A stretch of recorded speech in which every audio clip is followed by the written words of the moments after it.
to go? Is everybody else ready to go, or are we delaying? I've hit live. So Chase. 1 second. Chase, listen here.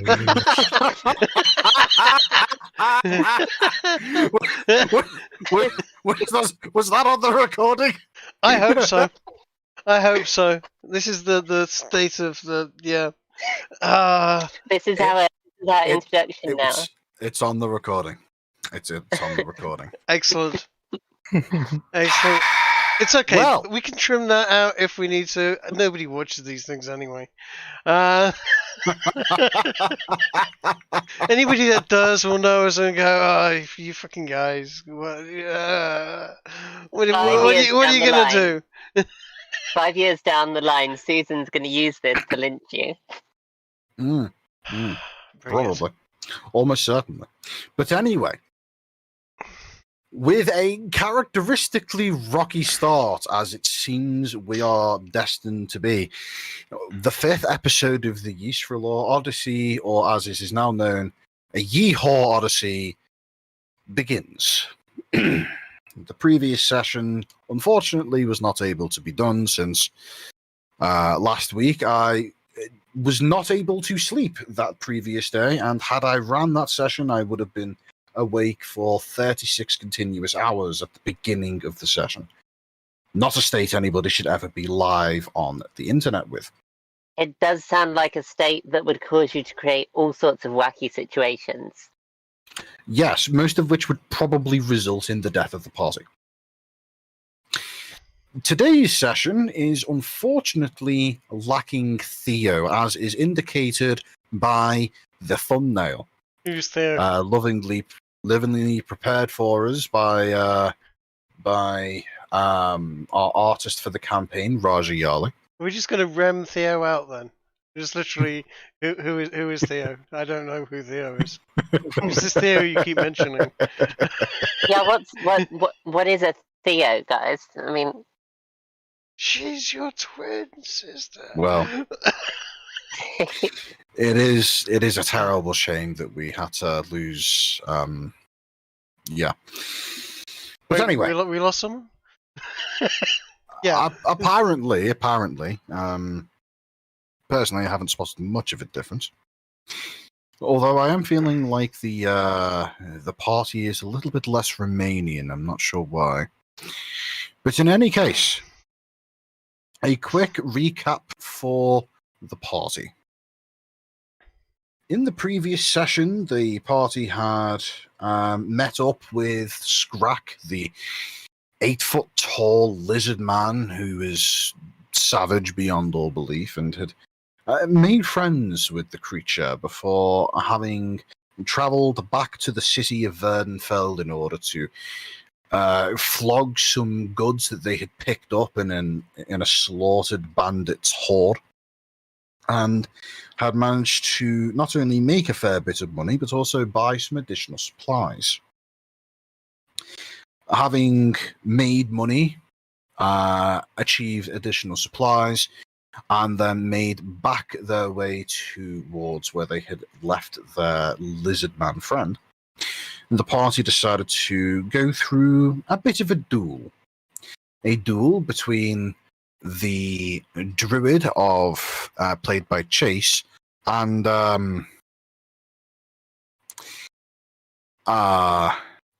someone, apparently, whose name will not be mentioned. But in either case, that is where we left off.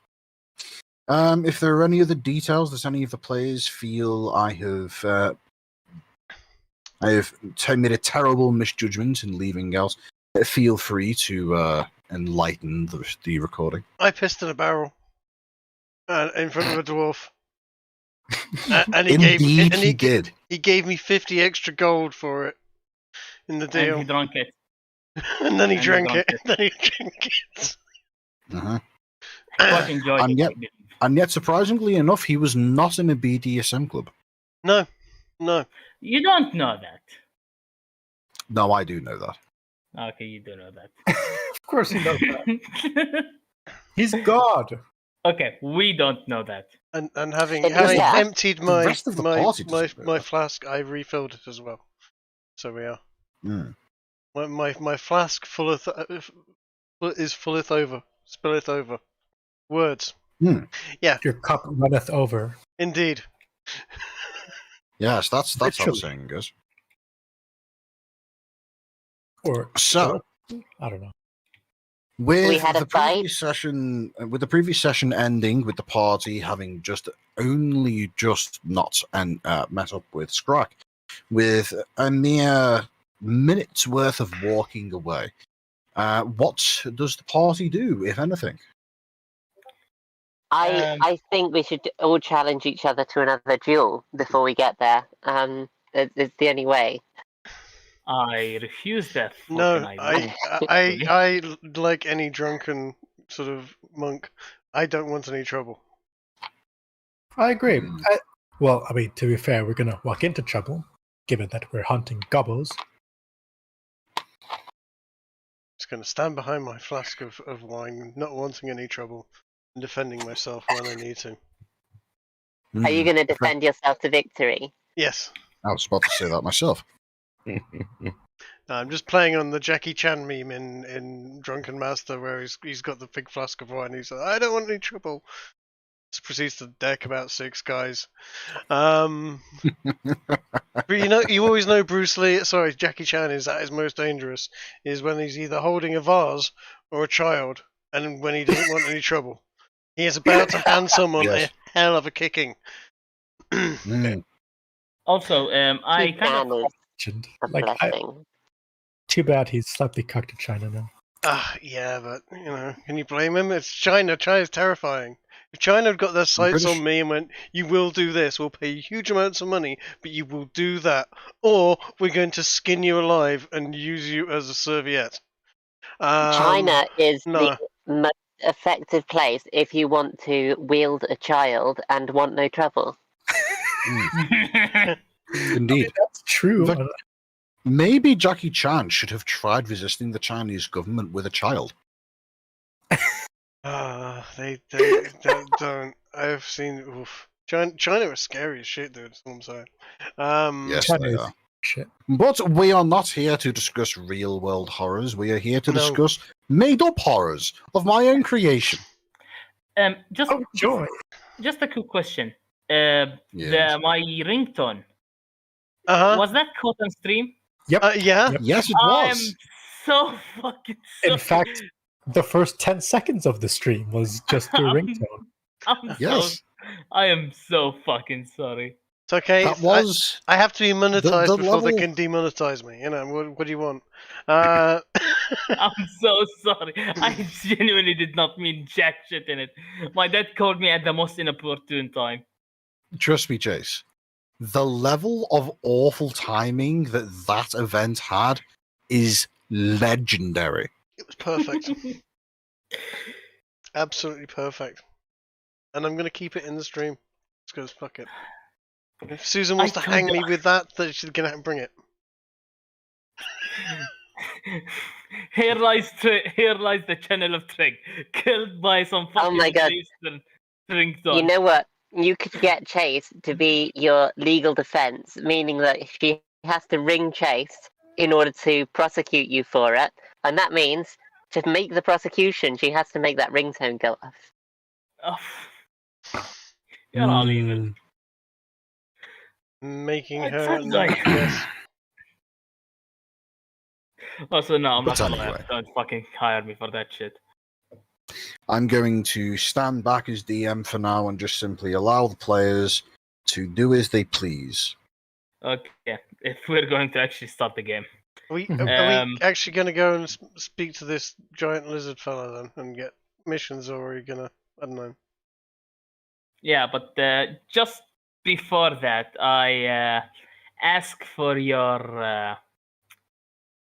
basically, I gather you around and tell you to... the barrel bear form that you just witnessed, keep silent on it. It's kind of very fucking weird and easily traceable to me. Okay, cool. Sure. Anyway, I we am should be also the really only monk keep up that on- will piss wine. I'm the only one who will piss wine, and I'm the only one who can become a barrel bear. You can fill me with wine if you want. And I'm the only one. Oh my walking God. around with the That's big mildly robot. uncomfortable. Have you just told Bruce that you are a think- barrel and you consent to him filling you with his urine?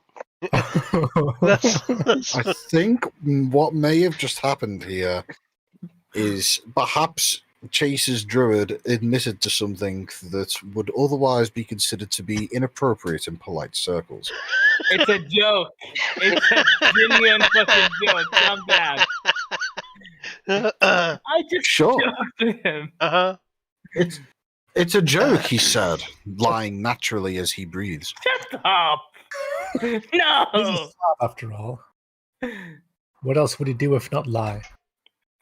Shut up. I mean- I I can mean, be it's the only natural defense. I You know, I would be more inclined to think that it was a lie if he claimed that it was true. That's a catch-22, and you know it. I'm gay either way, so fuck. God damn it. He admitted I'm it. gay, no, no, He said it. I did not admit. Clip it. Suddenly, this D&D stream is diverse. It was already diverse. I'm the only sand N-word in here. Hang on, did you just he did- censor yourself After his on the ringtone. words that you're Yes, yes, he did.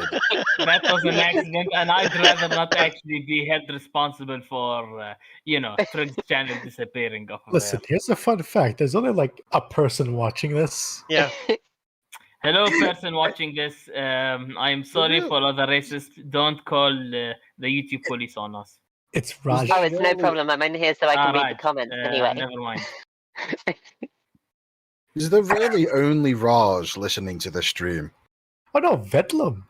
Vedlum's on the YouTube channel. Ah, Damn. delightful. Vedlum's come to say hi.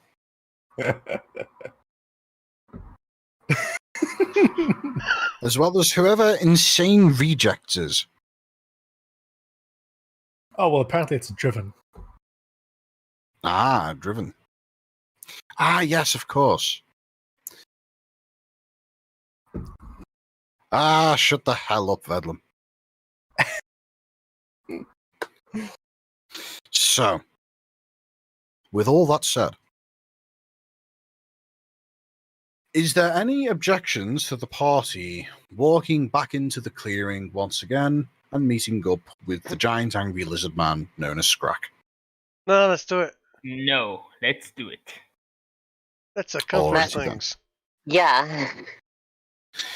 As the five of you, and yes, for the sake of, I'm going to ignore the existence of this ongoing meme that is a missing rogue.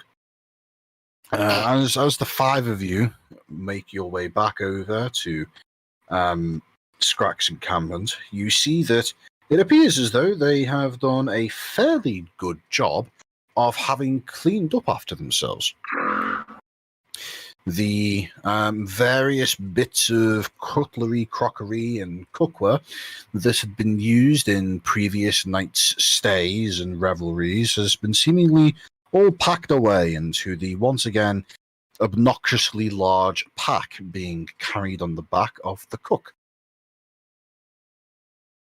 Scrack himself has seemingly disappeared, with the rest of the kobolds all just kind of standing around and just kind of waiting there. You can see that a couple of them happen to spot you as you walk out of the clearing and wave jovially in your direction. I wave back. As what do you do upon seeing this welcoming gesture? Yeah, I wave back. Yeah. You wave back. Of course. Alright. Of course. Well, upon you waving back, you see a couple of the kobolds begin making their way in your direction, and when they arrive, you see one of them looks up to you, Bruce, and say, "Hey, have you got more of the stupid juice?" I have a little more, yeah. Okay, well, Scrack isn't here. He said that he was going to go ahead, so can I have some? Perhaps we should keep following him since he's gone already. Yeah, okay. But okay, so here's the thing. I'm not the person who needs to figure out where he went. So that means that I don't need to be smart, meaning I can have some of the stupid juice, right?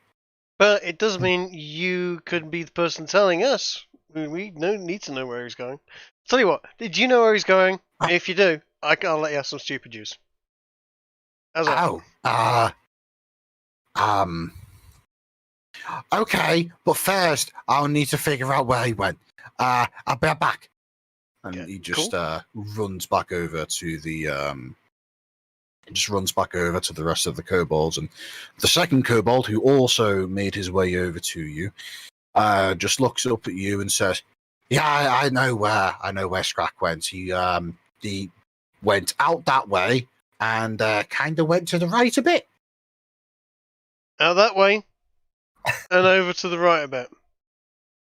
Yeah, Okay. He said that he was going to go ahead to scout, and we should catch up with him.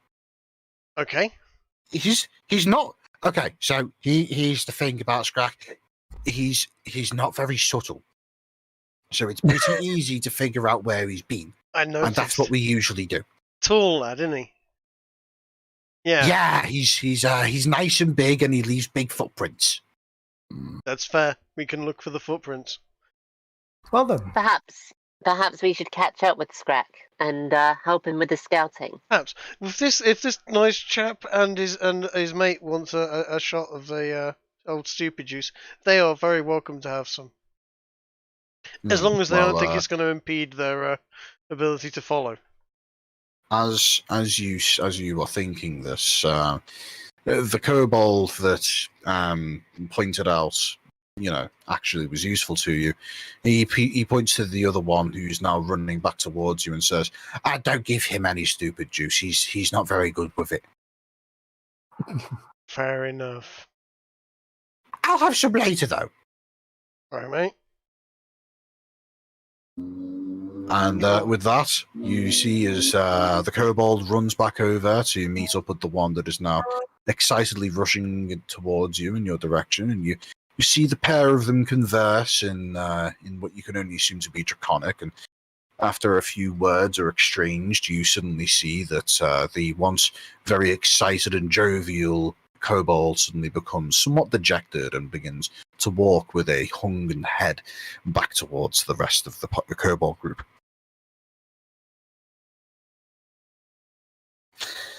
But yes, it doesn't take too long for for everybody to be met up at the former campsite with the remains of a once burning fire now simply laying in a small pile of ashes in the middle of the field. As you arrive, the cook stands up with the large pack of various cookware on her back and looks to you all and says, "Okay, so we need to go this way, as Scrock told you earlier. I don't think that Scrack's told you about what we do, has he?" I mean, presumably you kill goblins and eat them. yeah. Well, that's part of it. So, have you ever heard of a goblin called Shytox? I'm not familiar Sounds with like a that very goblin. smelly goblin. I am not that familiar with that. I gotta admit, I I don't don't think think I I've know ever heard of. any goblins. To be honest, no. No, I don't think I've heard any goblins that have a name other than Squash. Gobbo. Squash. You know, that does make sense. We shorter folks tend to keep out of the way of you big guys. Well, she gets up and hauls the hefty weight onto her shoulders and looks to you and says, well, we might as well walk and talk. Let's get going. She claps her hands together and barks out some orders and to the rest of the kobolds, who then quickly arrange themselves into what you would presume to be quite an effective scouting strategy, with the most spreading out and such. But after a short while, she looks back at the rest of the party and says, this is what we usually do.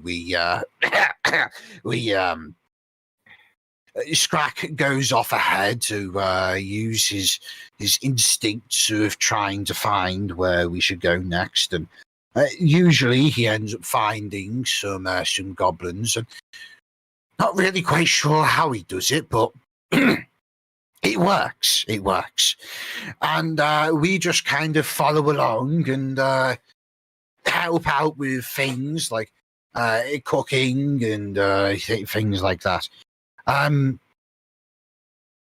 So yeah, this Shytox. So, Shytox is well. What do you know about how the goblins do things? Well, they swing things around and then they get squashed. Whoever's smelliest gets to be the leader. Whoever's smelliest, did you say? Yeah. That's okay. I think that may have been one of those children's stories that I've heard about. No, that isn't actually a thing with the goblins. No, they so the goblins actually, yeah, kind of. So the way the goblins do things is they have this kind of I suppose you could call it like a religion. So what they do is they worship like things that aren't made by people, like the mountains and the trees and the grass and the animals and things like that. And they think that the best way to live is to live in a way where you're never taking anything from nature, and that if you do take from nature, then that's just like that's just you're borrowing it, and you need to give it back at some point. And preferably, when you give it back, you need to give back extra. And you think, oh, that sounds very nice, and that sounds like it would make for. Sounds like nature's a bit of a loan shark. Well, I don't know what that is, but what I can say is that they've kind of taken it a bit too far, because, do you know what sacrificing is? Of course. Yeah. They sacrifice people, yeah? Like it now. Yeah. So basically what they do is they find like little villages that don't have many people in them, or maybe they'll find some kid who's some human child who's gotten lost in the woods, and they'll play all nice and friendly, and then they'll get the kid to follow them around, and they'll feed him up and get him all nice and happy and fat, and then they'll take him to like one of these places that they think is is special in nature. Like sometimes it can be a big mossy rock, or it can be like a nice pool of water, or a weirdly big tree. And then when they get there, they do this ritual where they get the kid and they feed him this this food, like a bit like a bread, but it's made with other stuff. And then the kid goes all whoopee whoopee, and it just starts doing whatever they say. And then they basically tell him to commit suicide, and then that's how they do their ritual. Basically, what they basically do is they just tell people to kill themselves, and then they do it, and that's how they do their religious stuff. And well, that pisses off Scrack a lot, and so he wants to kill all of them. This sounds like a very powerful bread. No, we're not making anything out of it.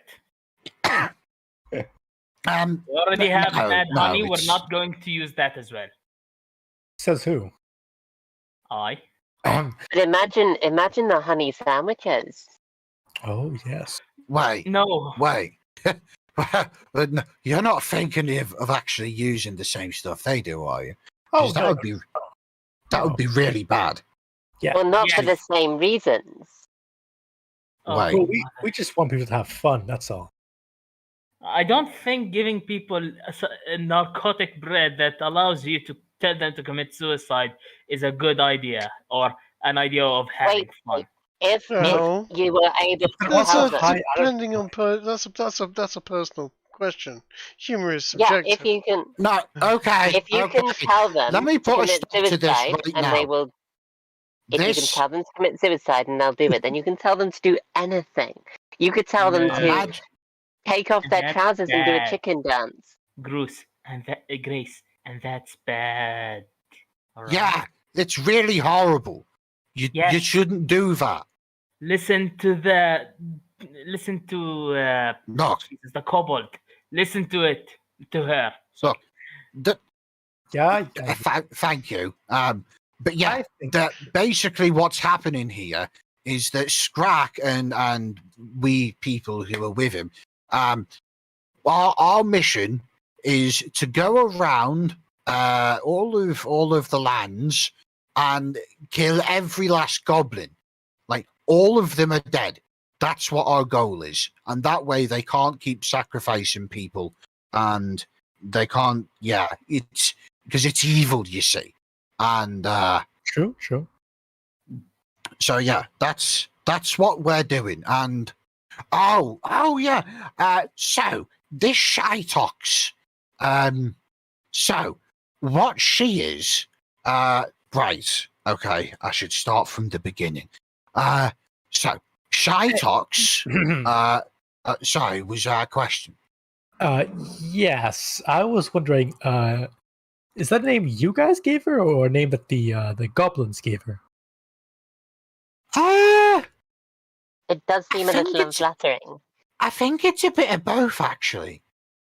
I See, don't actually know that, but most likely it really is just a matter of how smelly you are.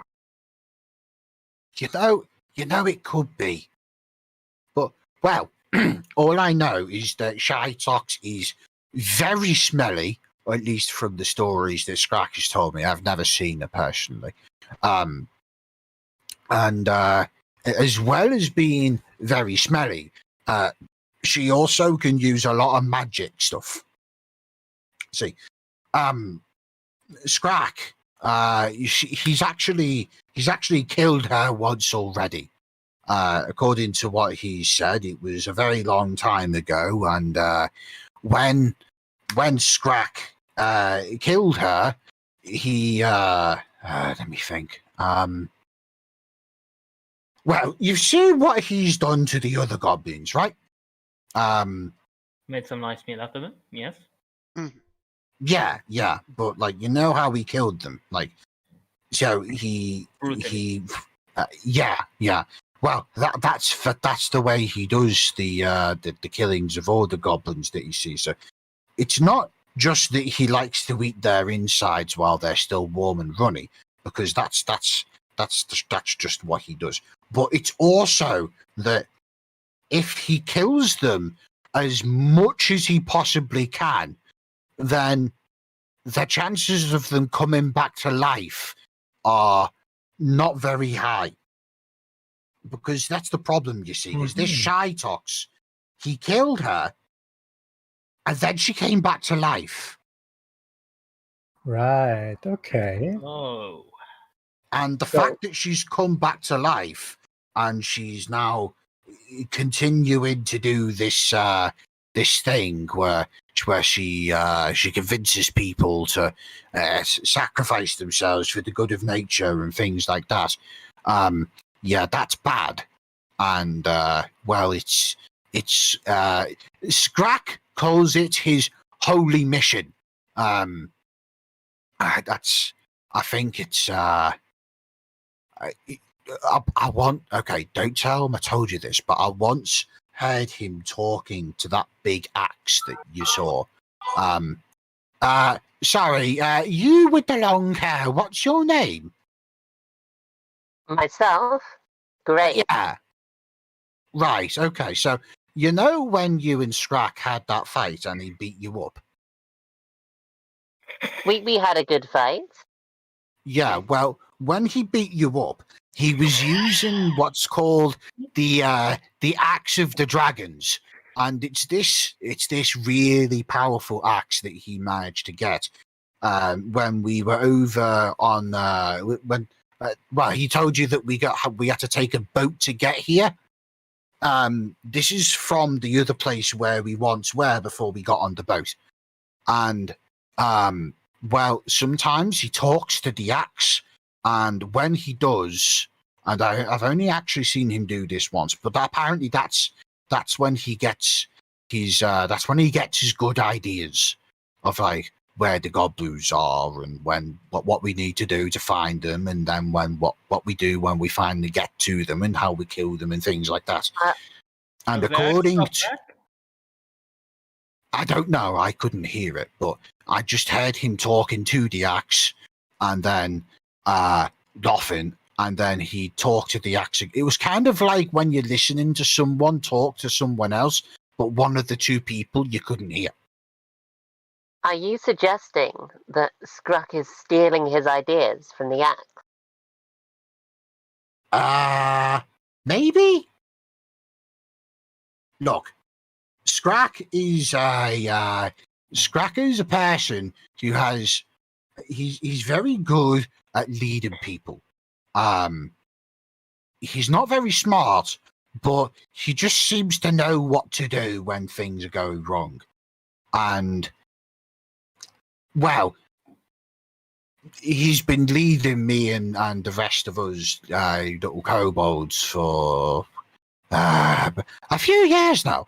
And usually we kobolds, we only last a couple of years. So we're doing pretty good. Okay, well, I think we should try and go ahead and catch up to Scrack while you guys just do your thing. No, that's what we're doing. We're trying to catch up to him now. He's We're walking right now.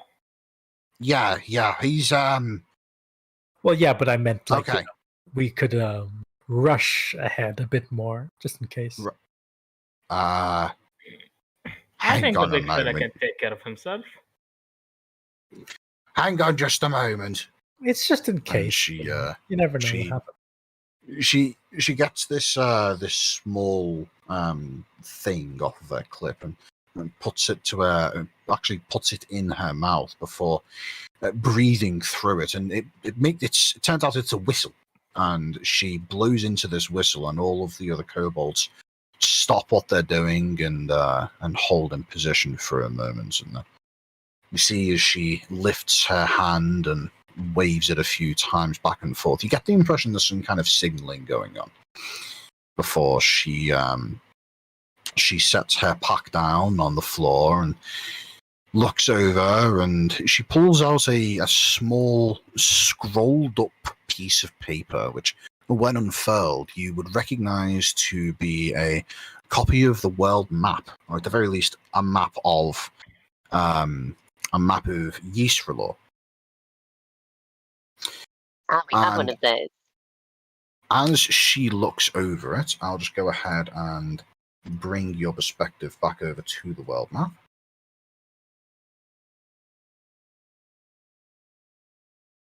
She points down at the map and she says, "Okay, so this is where we are right now, ish, kind of. Actually, I think we're actually somewhere around here in this forest. What Scrack's done is he, he said that he was going, he said that he was going into the sunset. So now, I'm not very good with maps, but I'm pretty sure that what that means is that he's gone that way. If you know what I mean. Assuming various things, yes. Yeah. I think that means that he's looking for, I don't know, things on the sea, maybe. Do you know anything about it here? We came from pretty much the exact opposite direction. Yeah, sorry. Fucking hell, are you sick? So,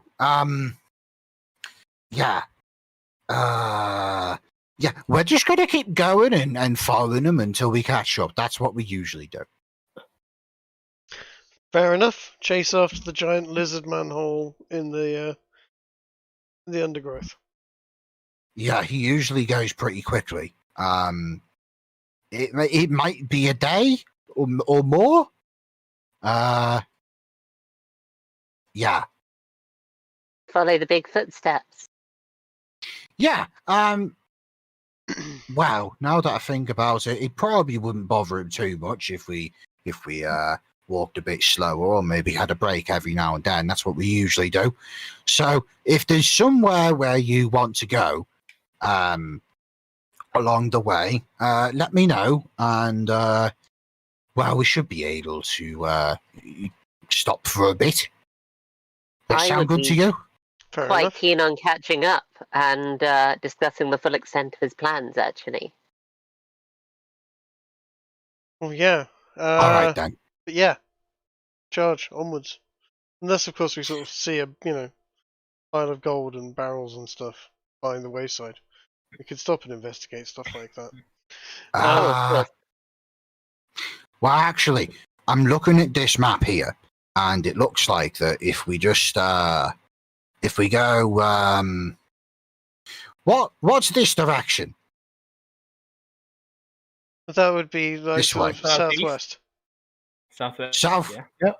Right. Okay. So if we go southwest, then we can get to where I think that's where the water is. And if we just follow along there, then we can we can go to the beach. Or we could follow the footprints. I mean, presumably we can track those.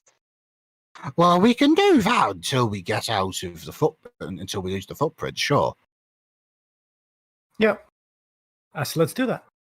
So okay, so we'll follow Scrack's footprints until we lose the footprints, and if we do, then Plan B is we go to the beach. Oh, I like the beach. All right, then let's get going. And she, you see, as she wraps the map up again and puts it into a little leather scroll case. You get the impression she's probably stolen that from someone. And The beach is no place for chainmail. And she packs it all away and hauls the great pack back onto her shoulders again before doing another blast through the whistle and doing a few more hand signals. And she looks at the rest of the party and says, "All right then, let's get going." She just begins trotting off. Onward. Onward. 2 goblins. Or at least a lizard.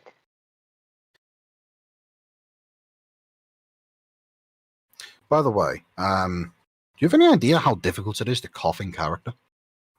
I was very impressed. That must have been Yes. kind of rough. Very convincing. Hmm. I wasn't sure if that was you or. Yeah, I wasn't certain as to whether you had actually coughed and tried to mask it as a character effect. Yes, that was it exactly.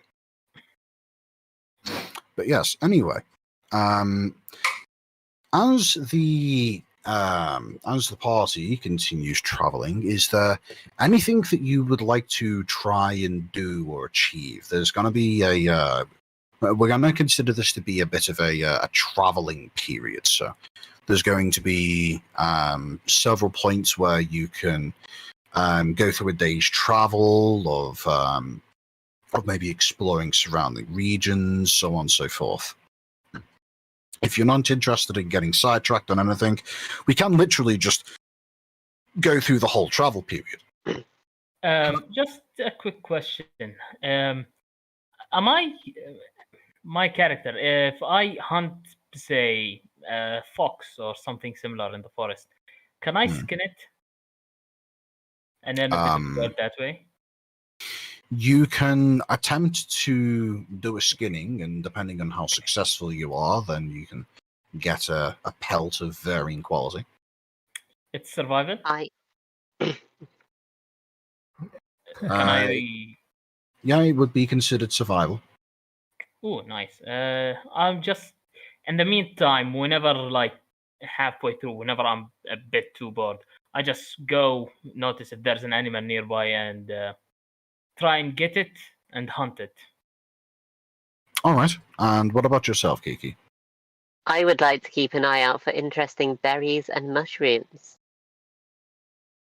All righty. Well, let's just cover that first for now. So, we're going to say the first 24-hour period of travel. Go ahead and roll me survival checks from the both of you. Please don't be bad. Oh, hey, interesting mushrooms and berries. That looks pretty conclusive. Yeah. Average. I have 6. She has 2. How the fuck did she do better than me? Not only did she do better than you, but she did better than you by a considerable margin, which is just funny. Yes. You know what I said earlier about how when the game starts, you'll have terrible rolls? That's going to be all the game, isn't it? Yep. Let me just Right.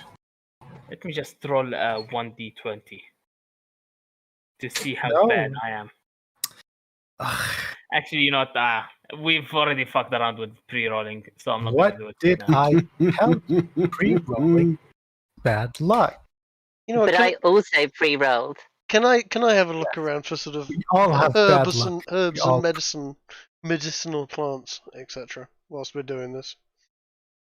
Sure. If you want to go through, check sources of potential underbrush and the rocks and things like that, go ahead. Yeah. Would this be That survival? would be. I'll let you choose between either survival or medicine. Oh, we're going for medicine. Oh No. Oh.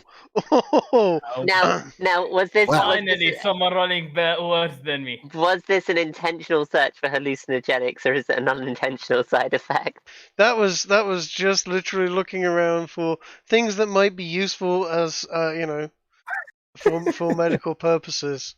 I found some rocks and some moles. Wow. Soup on the rock, soup on the stone. Let's start with Kiki. So, as you are searching around for some interesting edible bits and pieces, you happen to find a fallen log that has seemingly been on the ground for some time, and as you look over it, you spot that it appears to have been entirely colonized by these small, almost golf ball-sized mushroom caps. You can tell that they haven't quite managed to spore yet, which means they are just at the perfect moment for ripe harvesting. Oh, I'm taking those. Puffballs. Are these puffballs? Oh no. No. She No? manages. Kiki, golf go ball ahead and size. add to yourself. Go ahead and add to yourself a bag of portobello mushrooms. Oh, nice. Oh, huzzah.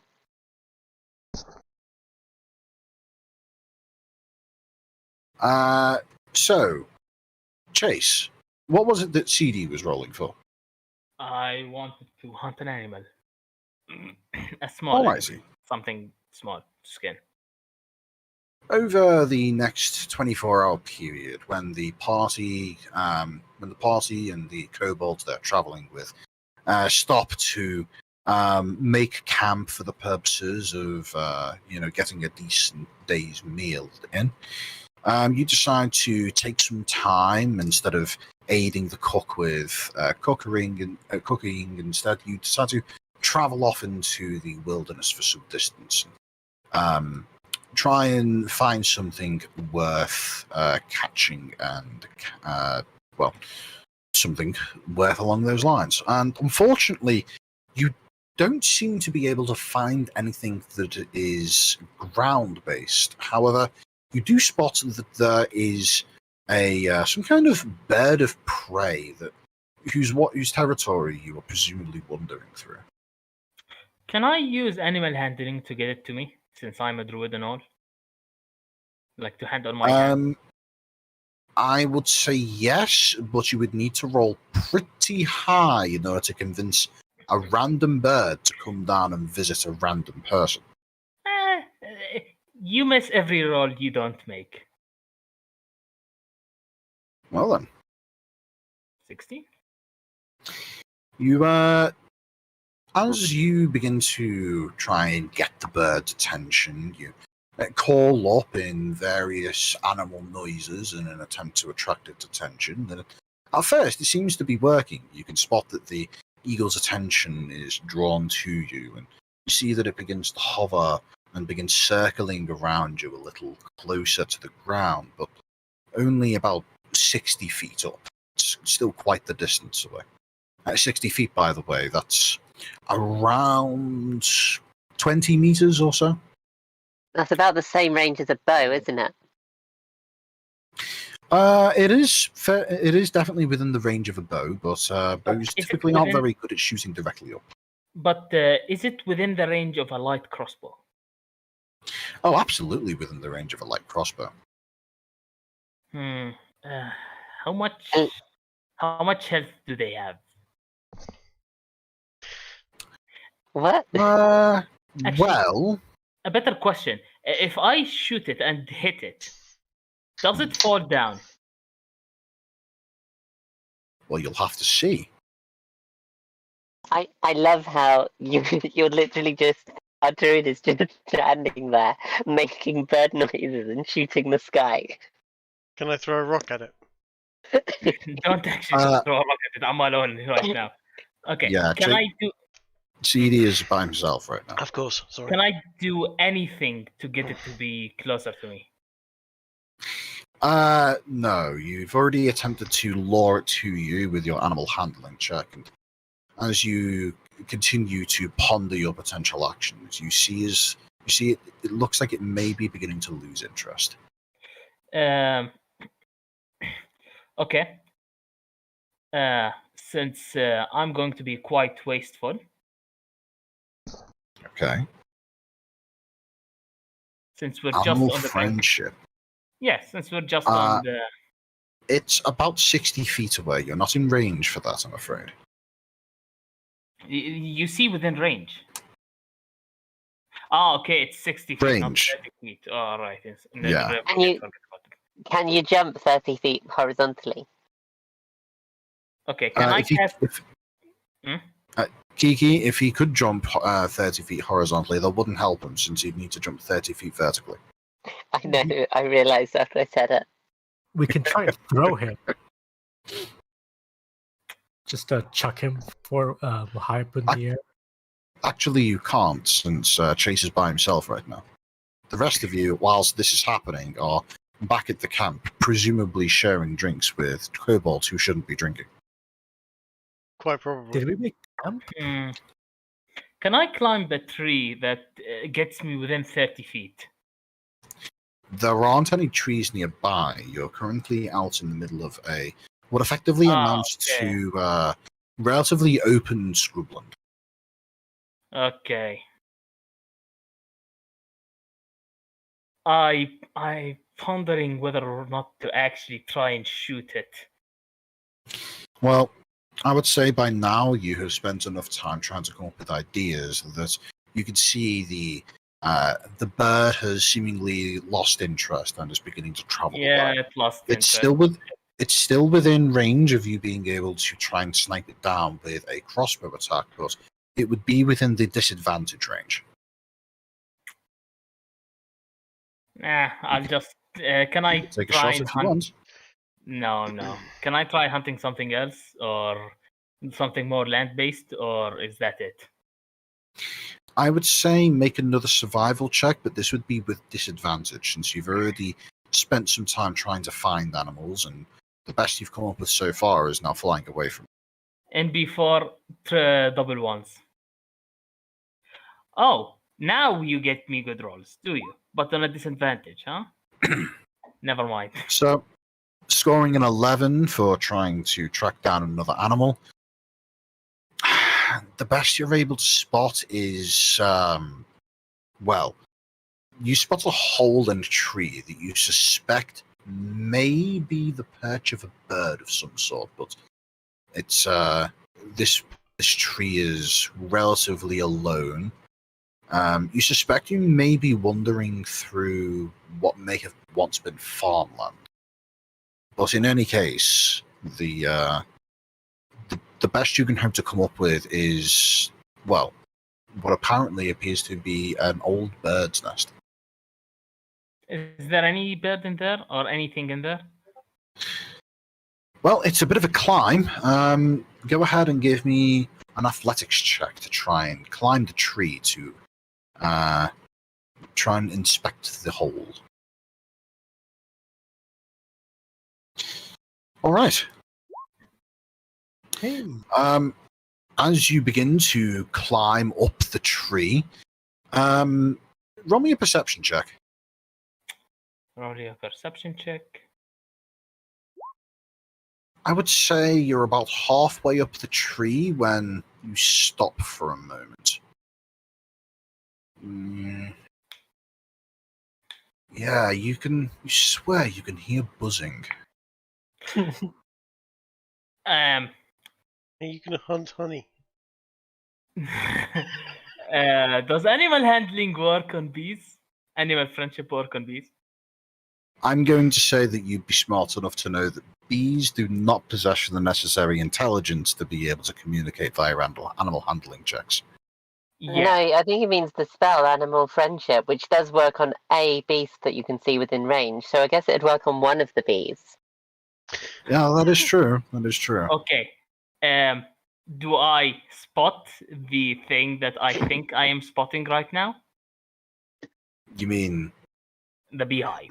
Yes. you can hear the buzzing of what you have deduced is a hive of something, whether it be bees or wasps. You have yet to identify.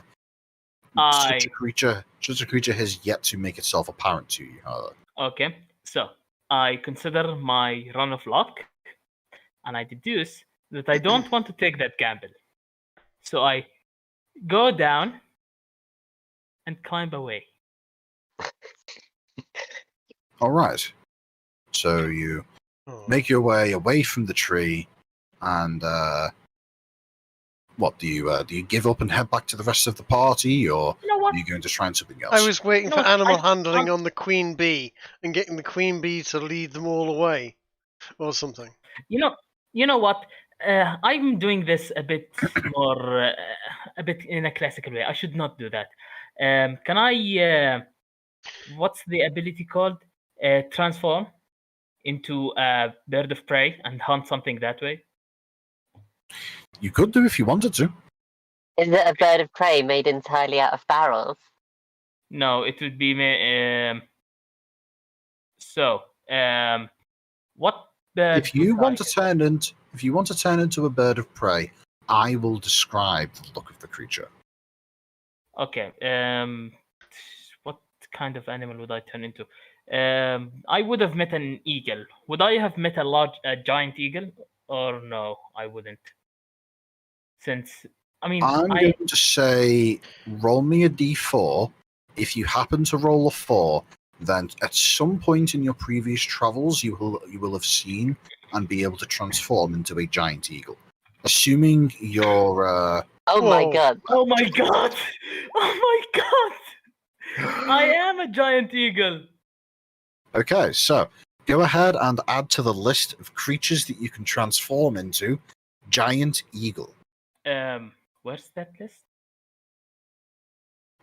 Just go ahead and use one of the boxes in your character's notes section. But I'm gonna use the character appearance as that. Giant eagle, black bear, and we'll add on as it continues. Okay, so I transform into a giant eagle. Finally, Okay. some good fucking luck. So, thinking back to the time when you saw, and during one of the several travels over the great mountain range to the north of Orenburg, you remember seeing a pair of magnificent flying beasts soaring in the high sky. And you think back to this moment and think, yeah, that'd be pretty awesome. So, go through your twisted by the animalistic nature of your upbringing, and you transform into a bird. However, this bird does not look as you would normally expect. The feathers are not feathers. They are instead replaced by the slates of the roofs in which you have traveled throughout the cities. The beak is replaced by the sharp, hooked harpoon expected to be seen on a whaler's ship. Your feet are not there at all, instead replaced by a pair of spikes that exist purely for the purposes of impaling whatever creature you find to be within your grasp. If anybody else was to look upon your form, they would say a great stone, wood, and metal construct soaring through the sky with terrifying proficiency. All right. As I fly, do I see any animals? Since I have keen sight, I have advantage on perception checks. Indeed, you do. Go ahead and roll me a perception check with advantage using the stats of the giant eagle. Stat of the giant eagle. Just for reference, go ahead and post the stats of the giant eagle into the Yesrallaw Odyssey chat. We will pin it for future reference. All right, let's just open it.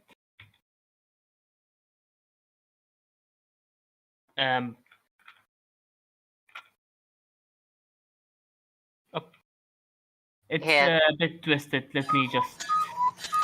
No, we'll use the link that Kiki just posted. I'll just go ahead and put that now. Right. So your let's take a look here. Your perception has a +4, which adding to the wisdom would make for a total of +6. You have keen sight. Yeah. Go ahead and roll me a d20 +6 with advantage. So make that roll twice. 1d20 +6. Yep. And then once you hit enter, there you go. Thank God. Something going my way. All right. Thank God for advantage. Thank God for advantage. As you begin to soar through the air, you find that whilst under normal circumstances you'd expect a bird of your size and weight, being predominantly made of metal and stone, to, well, drop like a stone. But no, the sheer vigor with which you're able to flap these great wings allows you to take to the air.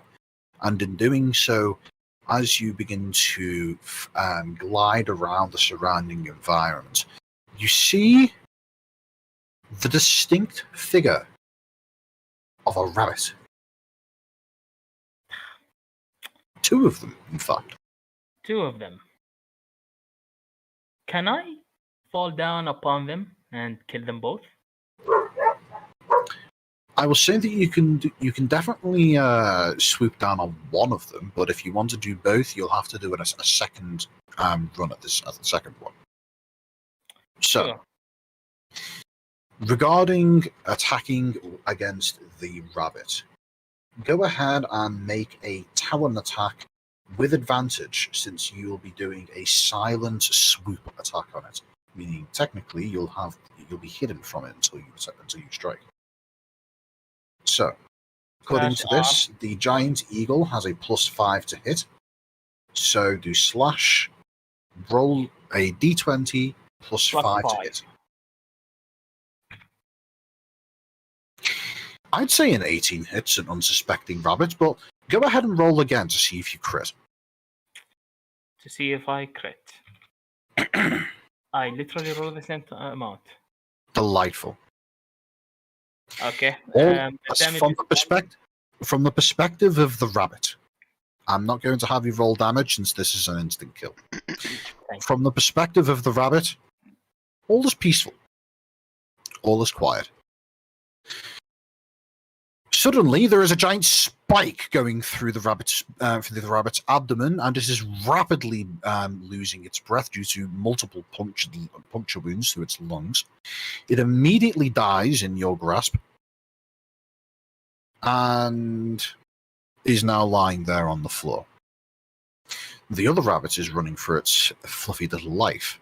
I just look at the direction of the rabbit, and if anyone is looking, they see that giant fucking construction with glaring red eyes fly up again and go swooping down again.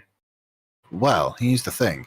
Would anybody have accompanied Chase for his hunting run? Or would the rest of you have stayed behind with the camp? I was hunting mushrooms.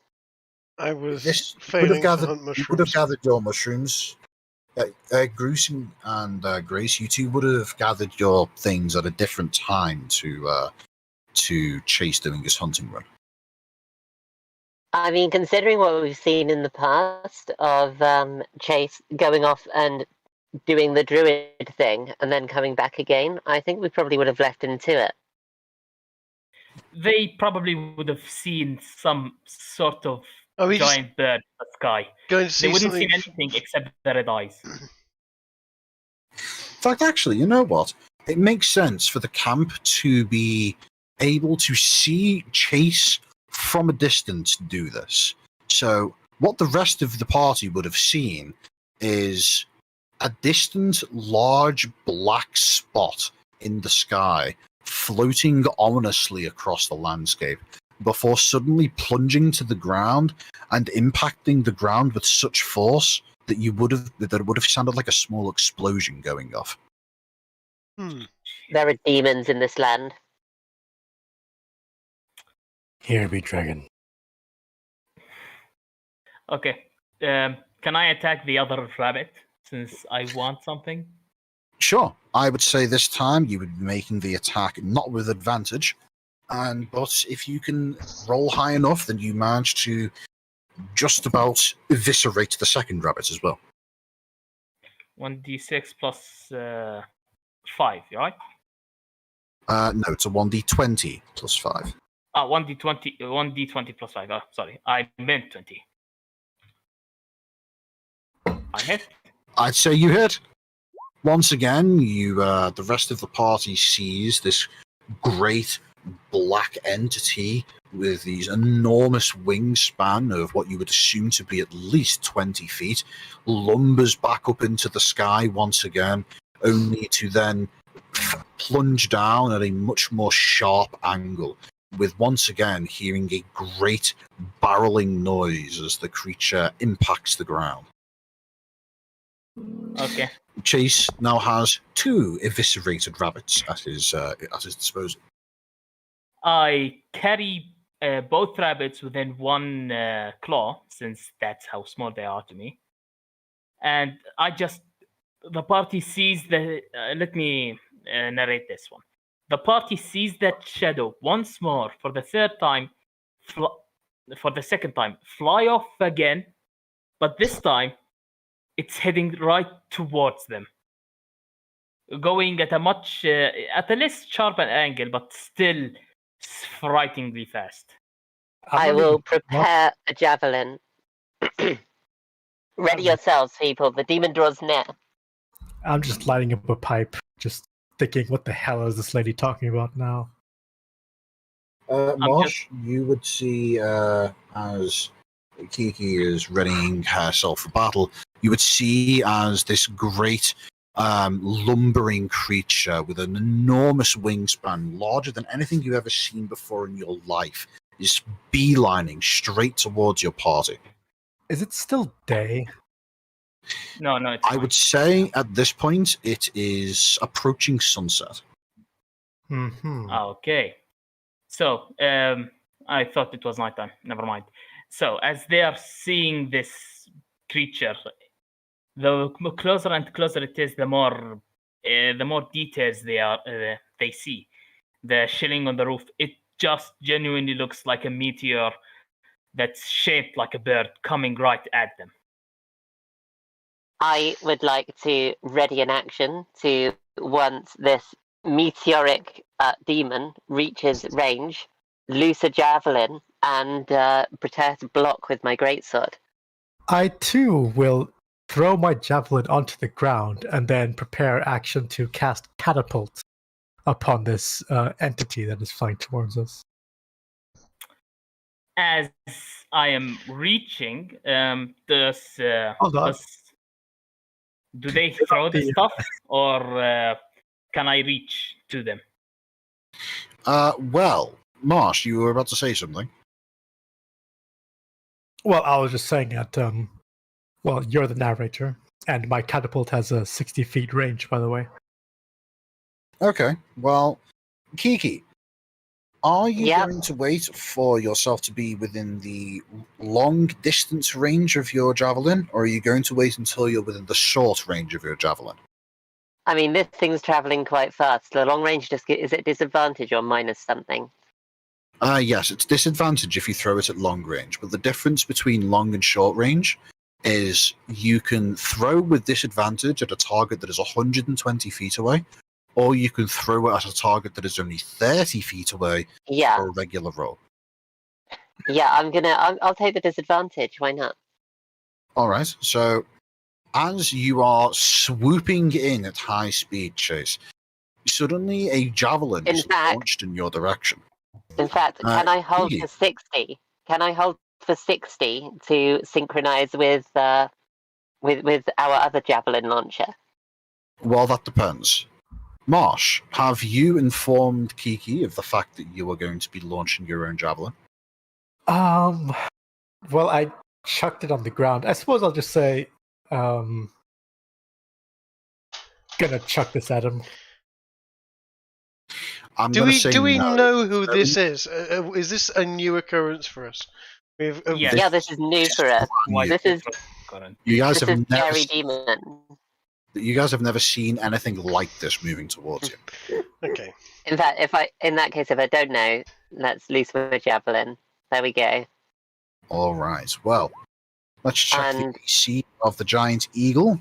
Hang on, you- I wish to, before you tell me, I wish to guided strike it because I can, yeah.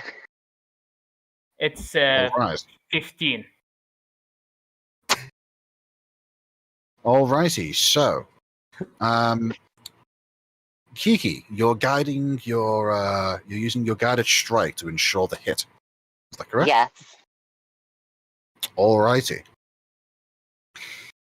Kiki, being the first to loose your ranged attack at the oncoming onslaught, you seize your javelin, sweeps towards the eagle, and manages to make just the barest of glancing blows against its hide.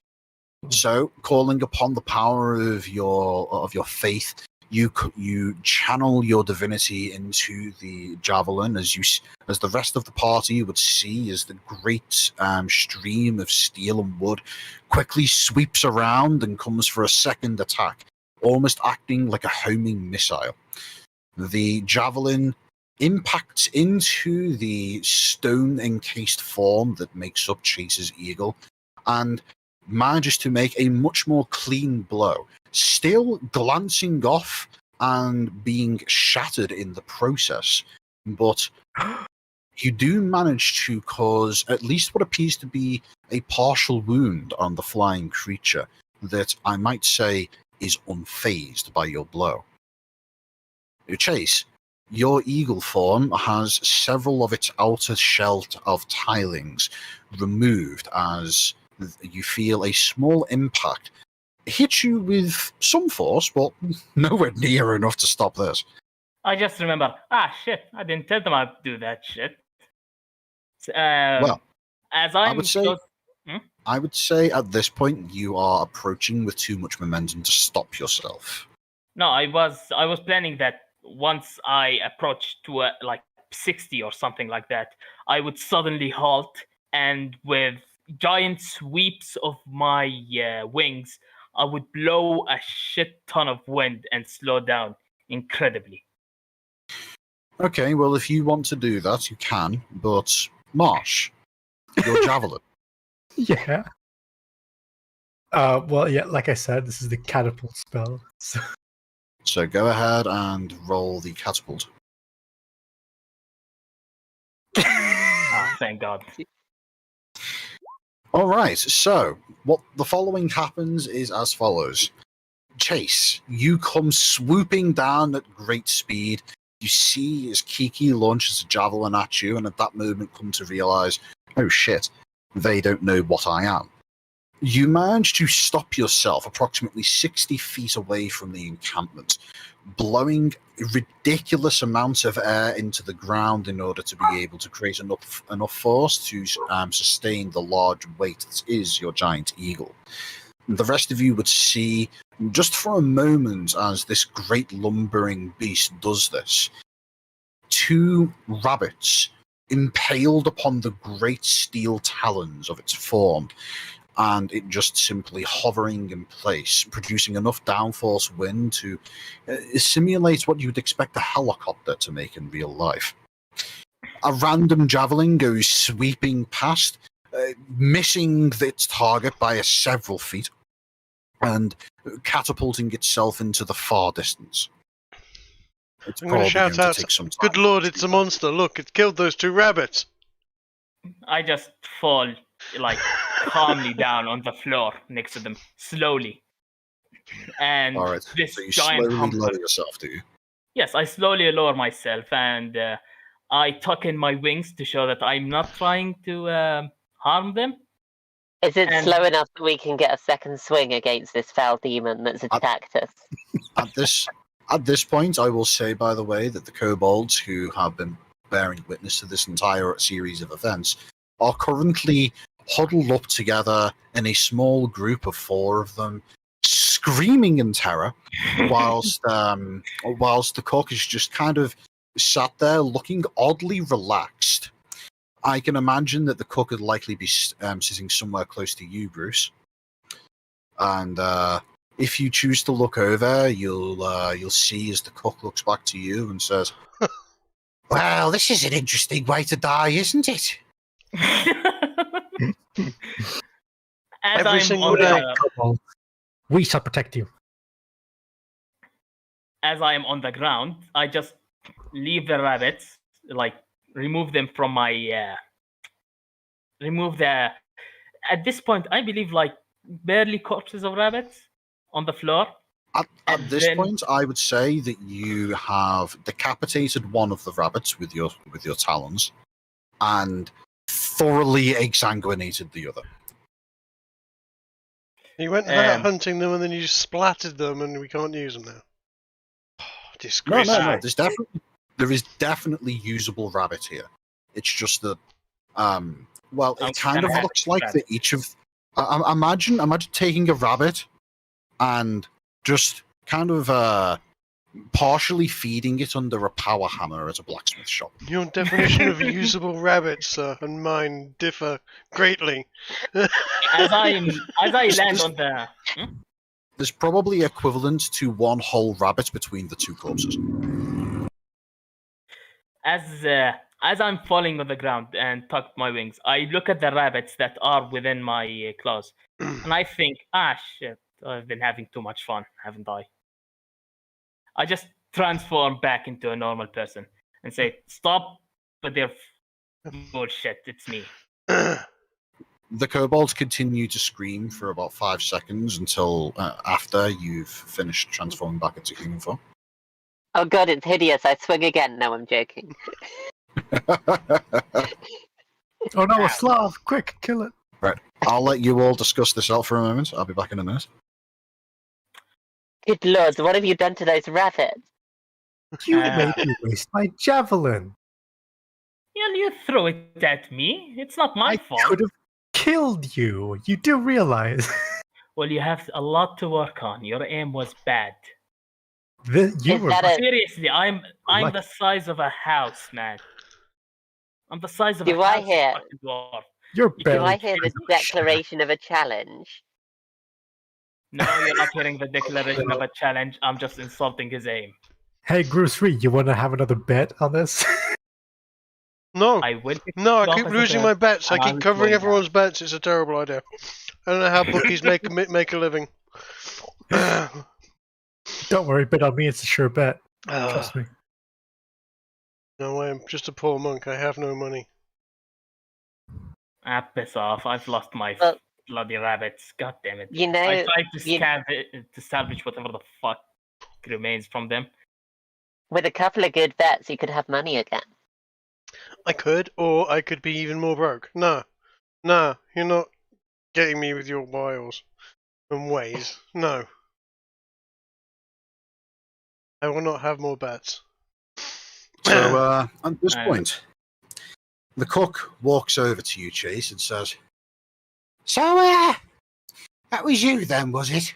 Yeah. Right, you're going to use those?" Well, I was planning on using them, but seeing as I ruined them, can you cook something with it? "Oh, yeah, absolutely. Sure, take them. I can get a nice stew going with this." Yeah, Oh, sure. look at that. Save some for me. As she's wandering off, you hear her just say, "Oh, it's no blood already." Shaking I it just- all out. I just go back and find my rat, which was inside of the robot, and just tell him, "Come here." He comes out, and I just then groom it and play with it. It'd be worth pointing out the fact that the rat would almost certainly be questioning as to what the fuck that was. Oh no! The rat, like Tatooine, was with me since I was a young boy. Like he was with me when I went into the city. He basically is with me all the time. He knows but- that I can transform. I'm saying that this is the first time that you have transformed into a giant eagle, though. Oh, he would be surprised at the giant eagle, but once he saw that it's not made out of animal material, he would have relaxed at least a bit. Maybe. So, Seedy, all of Mhm. this, nobody knows about this. Keep this quiet for me. Stuff about the transformation. Yep. It's a subtle thing, is that? Is it what? A subtle thing, is that? Well, I don't actually tend to transform into giant stuff in between cities. The barrel and the giant eagle was a fluke. I usually just transform into a rat. I would usually look like one of those porcelain things that rich people have in their houses, or a cat or a dog. It's not big enough for you to even notice usually. I just wanted to let loose this time as to why the rabbits are ruined. You see? No, fair Yeah, enough. you did a number on those. Giant eagle Hmm? versus rabbit. Rabbit gets But to be fair, I didn't find anything else. There was an eagle I wanted to, get up, but it was a bit too smart. You got outsmarted by an eagle. No, the eagle didn't trust me. Usually, when I hunt, my version of hunting is usually me putting my hand out, finding if any animal trusts me enough, and then just holding it in my fist and then cutting it up. You use animal friendship for that, you monster. Yes, You You abs- deceive. You deceive and murder the weak. yes. Well, they're animals. There is no strength or honor in this at all. When you're eating stuff your dog is not even willing to touch, you come and talk to me about honor. All right? What happened to the dog? Did you eat that too? What? No. I'm just saying that I suffered a lot in my life, and between having honor and being still alive, I'd prefer being still alive. You Well, have no use for clearly- honor when you're dead. I will just Clearly, so did anything that befriended you. Anything that befriended you suffered more than you did. Not necessarily. Rokatatouille, the rat just squeaks. He's my very best friend. He's been with me since practically all my life. And how long till you eat him? Never, because he also helped me steal stuff. Can I raise my banjo up to my shoulder and play it like a violin for a bit there?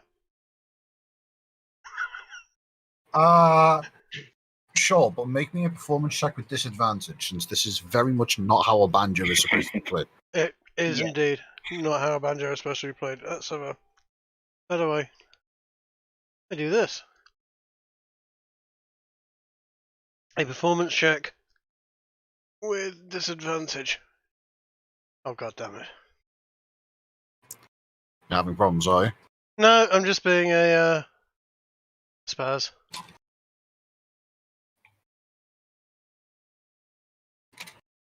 Well,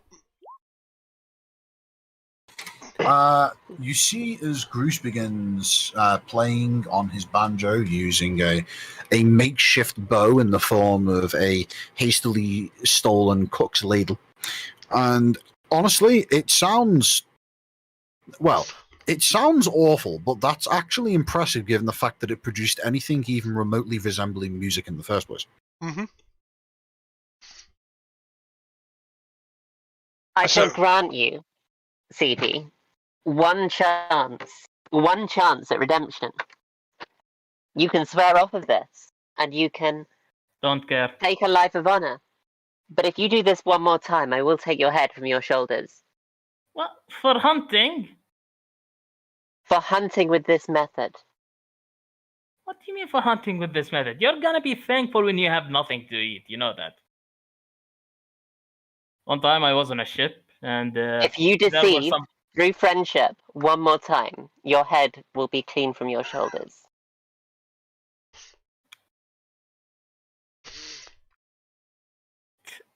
Paladins, You're dude. basically trying to fucking bully me, aren't you? Paladins. Nightmare. Always a nightmare.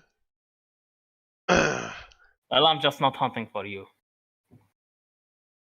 So yeah, Chase.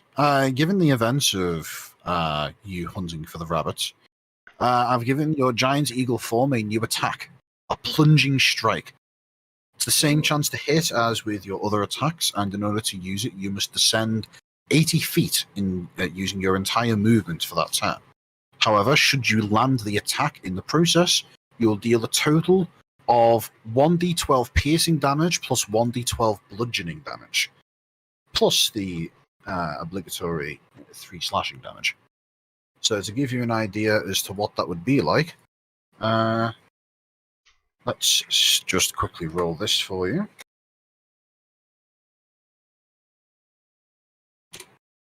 Did you run? That's the kind of damage that you'd expect to do with a single hit, and that's Yeah. actually Well- about average. You could roll much higher.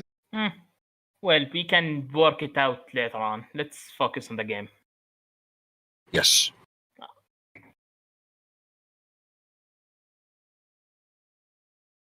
I'll just. I'm not even going to answer Grace about the challenge or the whatnot. I'm just going to keep on my business of playing with Tetui and talking to him in rat language. Oh, it is not a challenge. It is a serious threat. I will roll a what's it called? A intimidation if you really want me to. Does that work, Ginge? Ooh. I would say, Kiki, go ahead and roll your intimidation check, and then I will let Chase decide, honestly, what kind of mental effect this would have on his character. Fuck you. Let me just roll a wisdom check, if that's the case. It's pretty close. You see him like looking at you directly in the eyes, judging your will to go with this. While he doesn't seem to be, for anyone else who's not looking too much into it, it would seem like he's just grumpily going back into his business. But you see him like, oh shit, she might actually do this.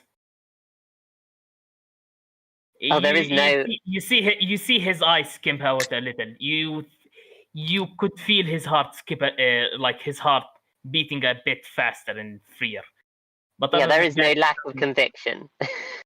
But other than that, he doesn't like talk to you or anything. Wow. As I said, Okay, so say point made. As I said, Gopnik doesn't really like directly facing his enemies. I never do. We will weed that out of you. Between us, though, I think we should stop this threatening in between characters. You don't want him to actually plant laxatives into your food now, do you? That sounds like a threat to me. He would do it. Of, let's move on to the survival roll that Trig made a little while ago. Just let me be right back. I'm going to bring something to drink. Cool. So, earlier, Trig, Bruce Ree rolled a natural one when it's attempting to find medicinal herbs and other such substances. He did, yeah. So, around the same time that Kiki went off to go and find that log containing the various sources of mushrooms that she ended up harvesting and putting away in a pack for later usage, you also happened to accompany her at the time, I'm sure, joviating about various drinks and the like as you walked and talked. Mm-hmm. However, mostly distracted by potential ideas that you'd come up with for ways to embellish the ultimate brew that you had been working on some time earlier, you unfortunately failed to notice that once Kiki had finished harvesting the mushrooms, you were suddenly left there without having achieved anything that you wanted. You see that there is the same mushroom log, however. Mm-hmm. Thinking to yourself, well, if it produced mushrooms once, what's the chances it won't produce mushrooms again? And so walking over to it, you took a small knife and cracked the thing open and took some scrapings from the inside. Okay. I will say, add to your inventory a small pouch of questionable shavings.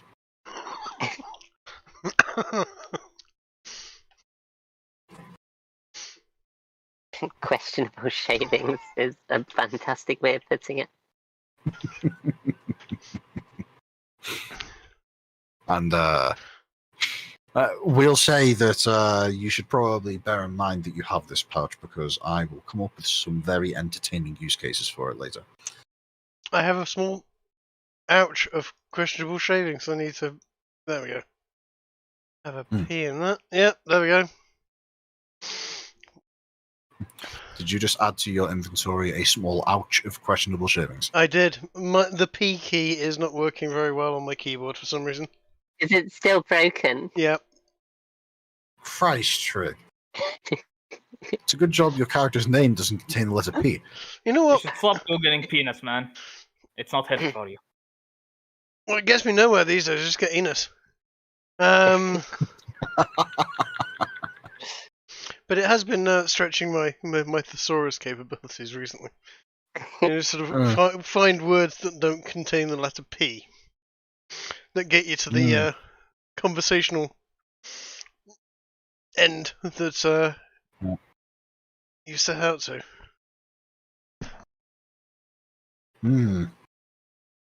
It's unfortunate that it's unfortunate that there's an awful lot of P's in philosophy.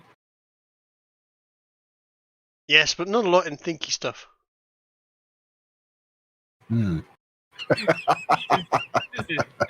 This is really fucking stupid. You both know that, right?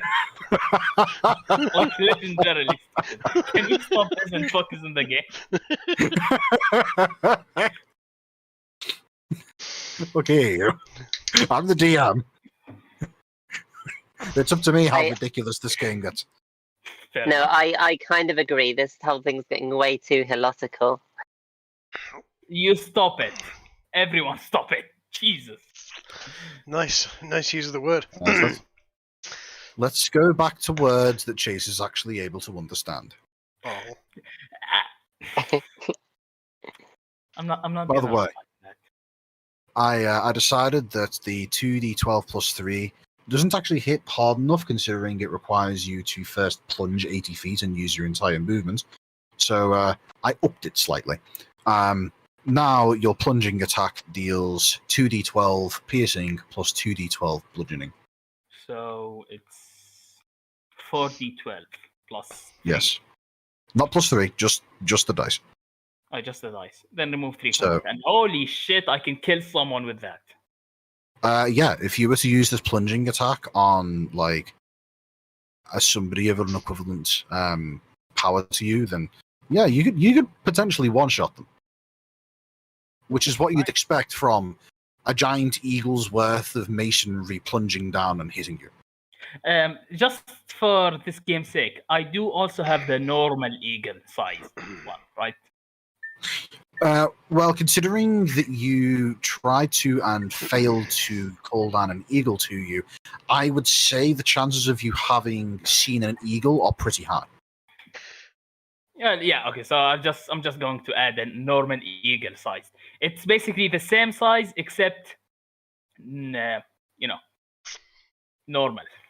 It's basically the same description as an eagle, but normal.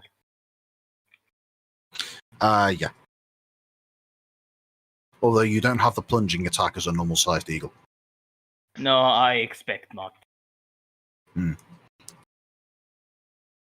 Jess, I'm sure you'll find some creative way to pop a human like that was made of a blood-filled balloon using your new plunging strike. Oh, I will. Next time anyone fighting me, I'm just transforming into that, going 80 feet up in the air, spotting them, and then launching myself down. Next It'd be time. just a dreadful shame if you happen to miss.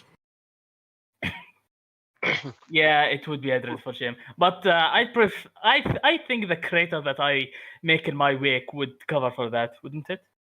Maybe. What level do we get access to the spell Cloud Kill? Shut up, you. Not for a while,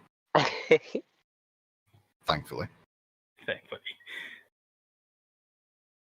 So, the first day shenanigans come to a close with the party having all gathered together with the kobolds to make camp. The cook who is leading this expedition of sorts informs the party that she thinks that Scrax may be another 2 days' journey away. She says this basically under the implication that usually that's about how far he travels before coming to a stop and waiting for the rest of the troop to catch up. But that said, the next day rolls around, and as you're traveling, is there anything that you would like to do? What is there for us to do? I'd like to hunt again, but this time I'd warn them about that and just transform into a normal eagle. Okay, so you turn into what is best described as a miniaturized version of the great masonry beast that you transformed into the day previous. Yes. So, I'm going to say, just roll me a general d20. A general D20. Mm-hmm. No bonuses, just the straight dice. 16. Okay. I would say, given that, you in fact are able to spot a few things. First of all, you're able to spot that there is a small fox that has been wandering through a relatively small forest, a small collection of trees that just so happens to be perched on the top of one of the many rolling hills within this landscape. I And try and the hunt other thing, the other Mhm. noteworthy thing that you spot whilst you're going on your little scouting run is that it appears as though up ahead there is there appears to be some kind of cottage which looks relatively isolated, being just by itself with a few trees dotted here and there. Ooh, can I just hunt the fox down before I take action on that cottage? Sure. I'm going to say roll me a survival check. If you can manage to get a, let's say, 17 or higher, then you're able to successfully hunt the fox to completion without any difficulties. That's a 9. Well, I'm not bad. Do I deserve an advantage? At least let me just mangle the corpse a bit. I just want to say that I want to use my medicine for finding various herbs and stuff that I might be able to give to Bruce. All right. Go ahead and make yourself a medicine check in that case. No, I'm going to do the same again because this can only get Okay, better from last time. You know what? There we go. I'm also gonna look for more like berries and mushrooms and things because it seems to go well. All right.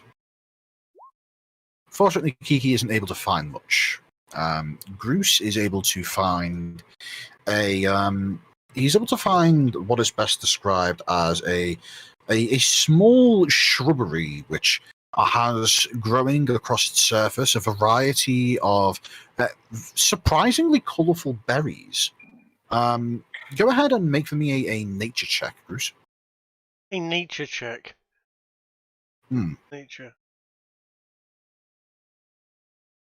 The hell is nature? There it is. It's near the button. I would say, given the relatively sheltered nature of your monk's upbringing, that you would likely have advantage to this, which is why I'm going to say you get the 17 instead of the 12. But that 17 does allow you to properly identify this bush. The berries, the name escapes you, but you do distinctly remember the particular look of them. They are relatively small and clumped together. Imagine almost the compound berry that is a blackberry, only much larger, with each individual berry being about half the size of a grape. You recognize these things to be very popular with birds and other foraging animals, but unfortunately contain a toxin that, if consumed by mammals, produces an effect that is best described as evacuating. Explosive.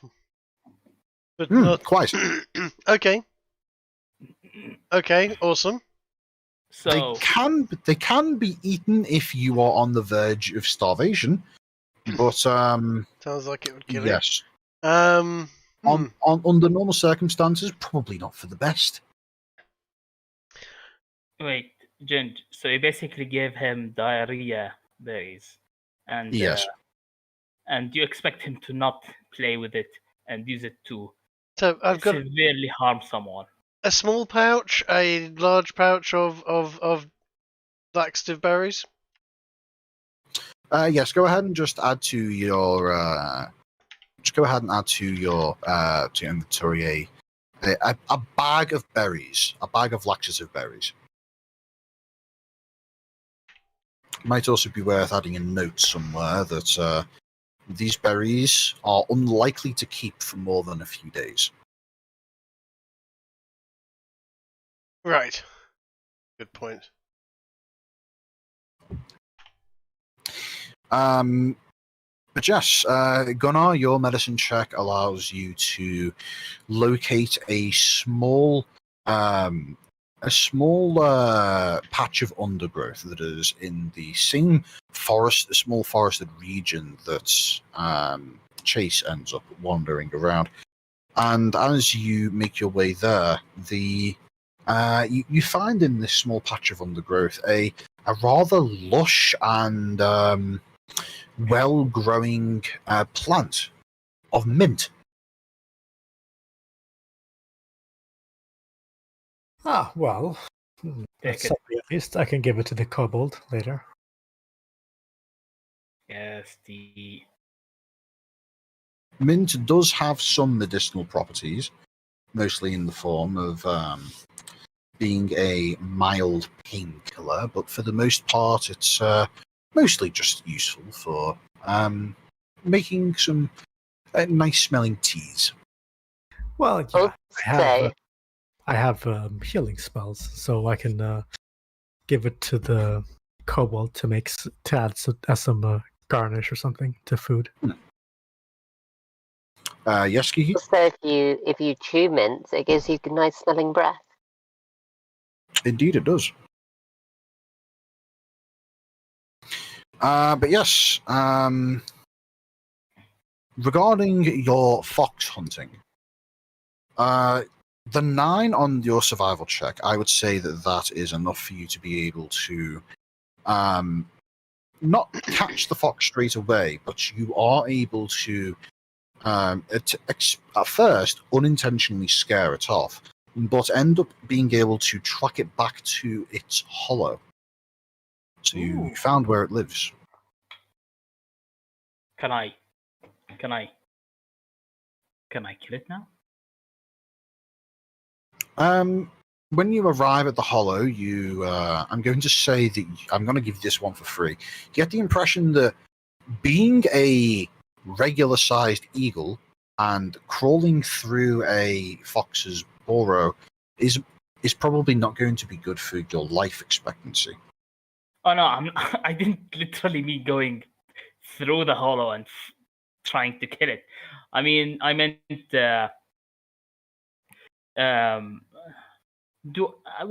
I would know how long do foxes take to get out of their hollows now, don't I?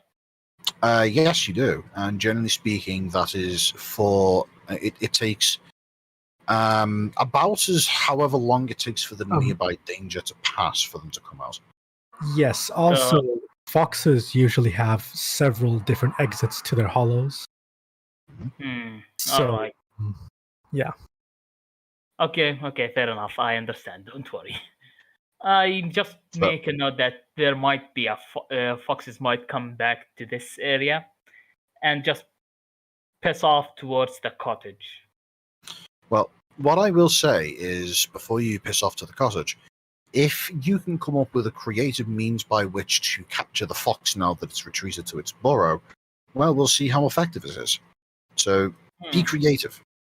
Okay, let me just find. Question. The cloud of mites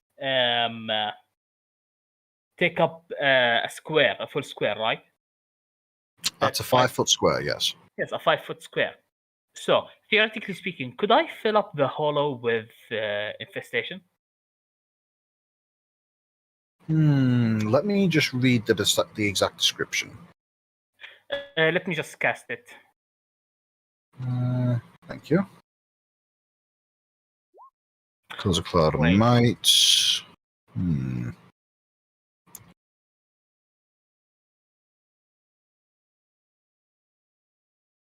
I would say yes. If you were to cast the infestation cantrip, you could completely fill the interior cavity of a fox's burrow.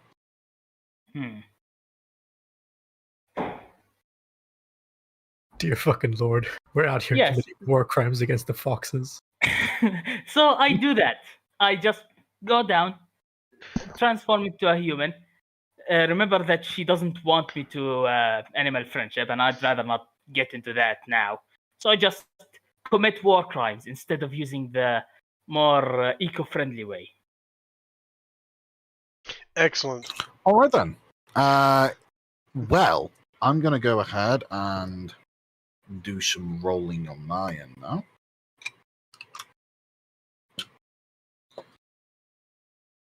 Okie dokie. And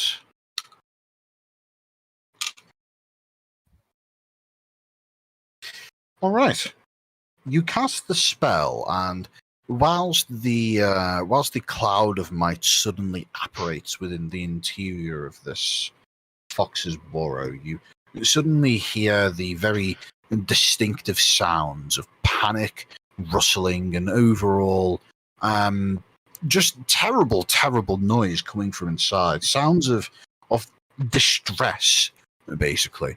And a moment later, I'm going to say I'm prepared for anything. roll a melee attack as the fox comes charging out of its burrow at high speed. This is going to be considered an attack of opportunity. If you miss, then it gets away from you. All right. Let me try this. Does a 19 hit? I'm going to say that the fox wasn't expecting you to be there, given it was distracted by that. So, That's yes, I would say a 19 hits. Oh, I do then 8 damage. Nice. Dealing a total of 8 bludgeoning damage to the fox, you are able to thoroughly crack it on the head with the tip of your quarterstaff, resulting in an instantaneous knockout. The fox has been quite thoroughly defeated. However, doesn't seem to be moving much. Nice. Does anything else come out of there? No, nothing else comes out. All right. I just take the fox, just how I would have taken it if I just casted animal friendship. Pull out my knife, cut its throat, and then drag it by its tail, and then move back to the camp, walking and whistling on the way. There's not much of a reaction when you slit the throat. There's a bit of a twitching movement as the knife goes in and draws across, but you find that it's quite quickly rendered dead. Just as the plan was. So, Mhm. are you going to return back to the rest of the party, or are you going to progress straight to the cottage?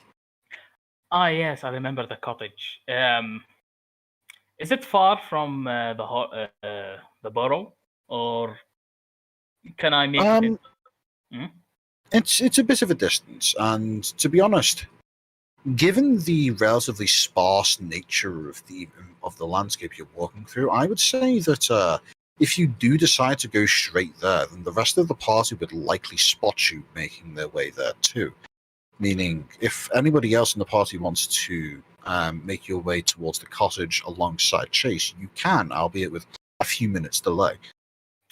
So, as I start walking back to the cottage, I spot the party before they spot me.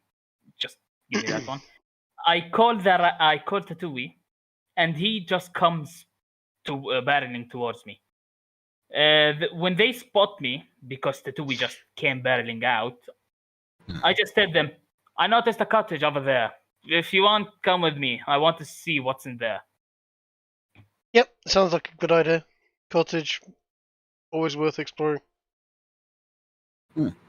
You spot on held towards his back, by the way, that Chase has apparently managed to capture himself a fully adult-grown fox. A fox who I presume is probably being carried by the tail at this point. Yeah, he's hanged by the tail on my backpack.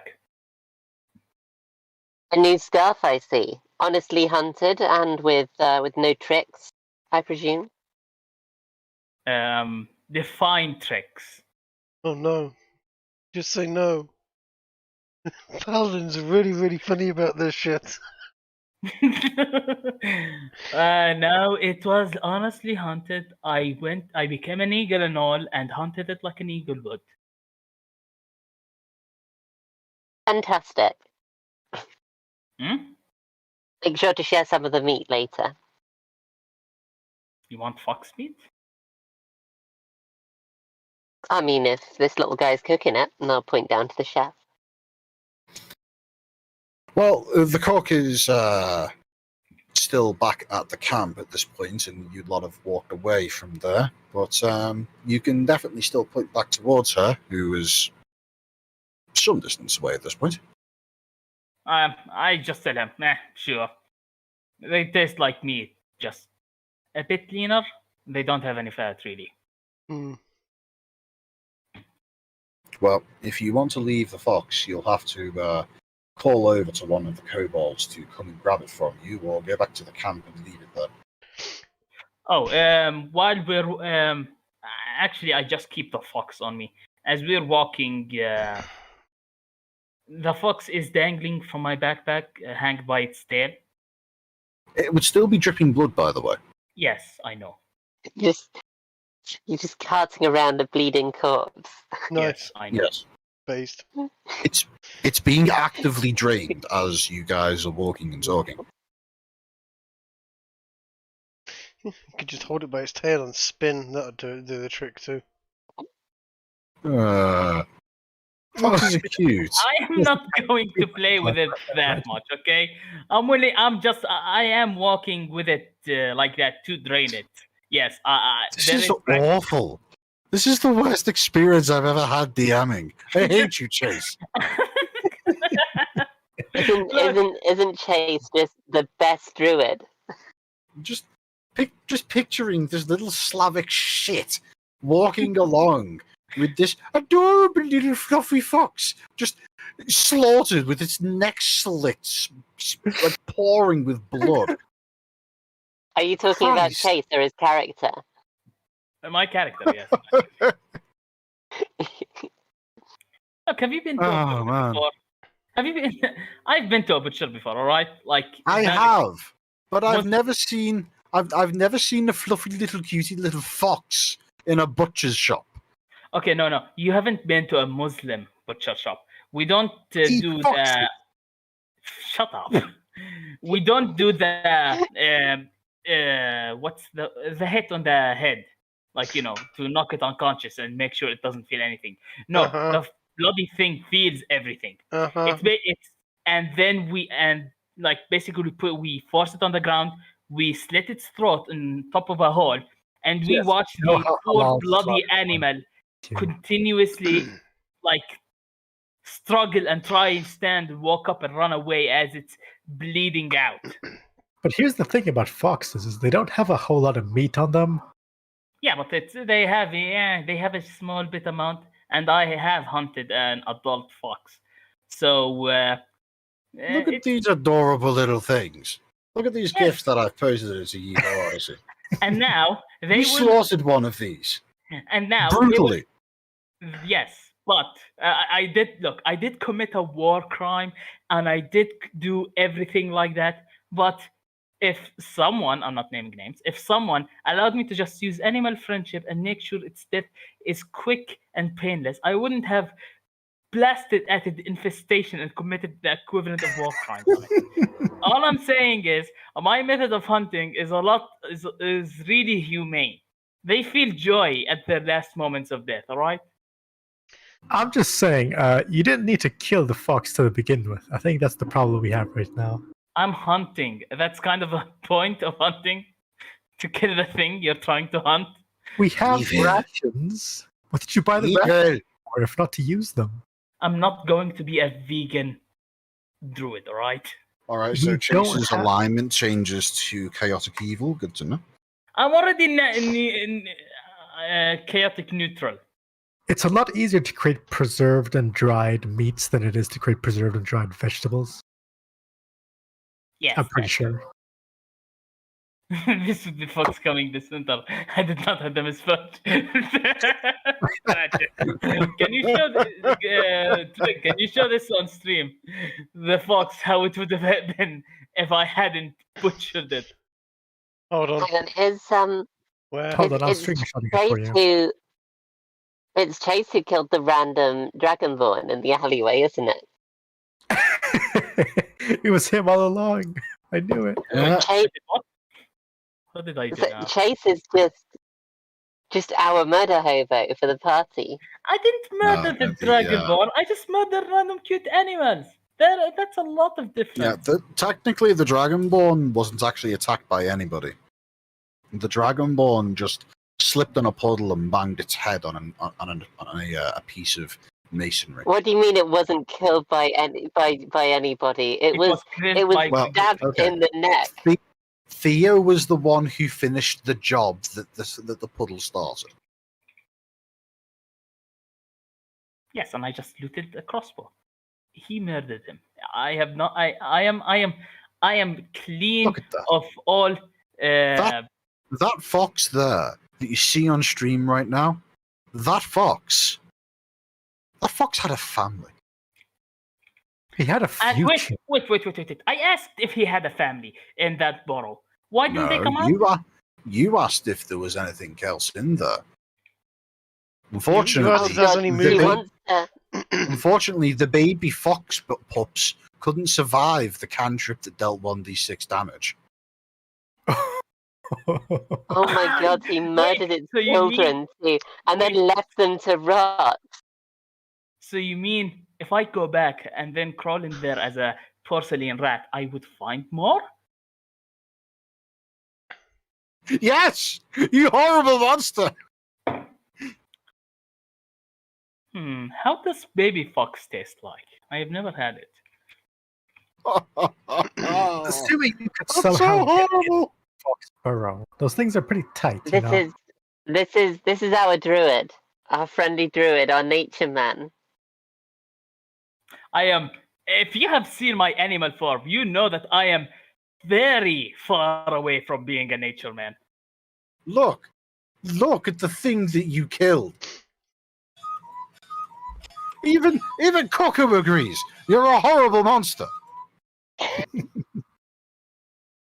Well, wait. A more important question: how much does fox pelt cost? How much can I get for it? There we go. Now, nothing. Copper. Well, I'm just a copper richer now. Thank God. In all seriousness, though, you could probably get like a good gold piece for that fox pelt, and assuming you're able to effectively skin it without causing any additional damage to the pelt. I'm a good nature man. I think I can skin it. Well, let's just let all the blood drain out on the walk. Before that. Well, before we get into any more discussions as to how Chase and his druid are both terrible, terrible human beings, Thank you.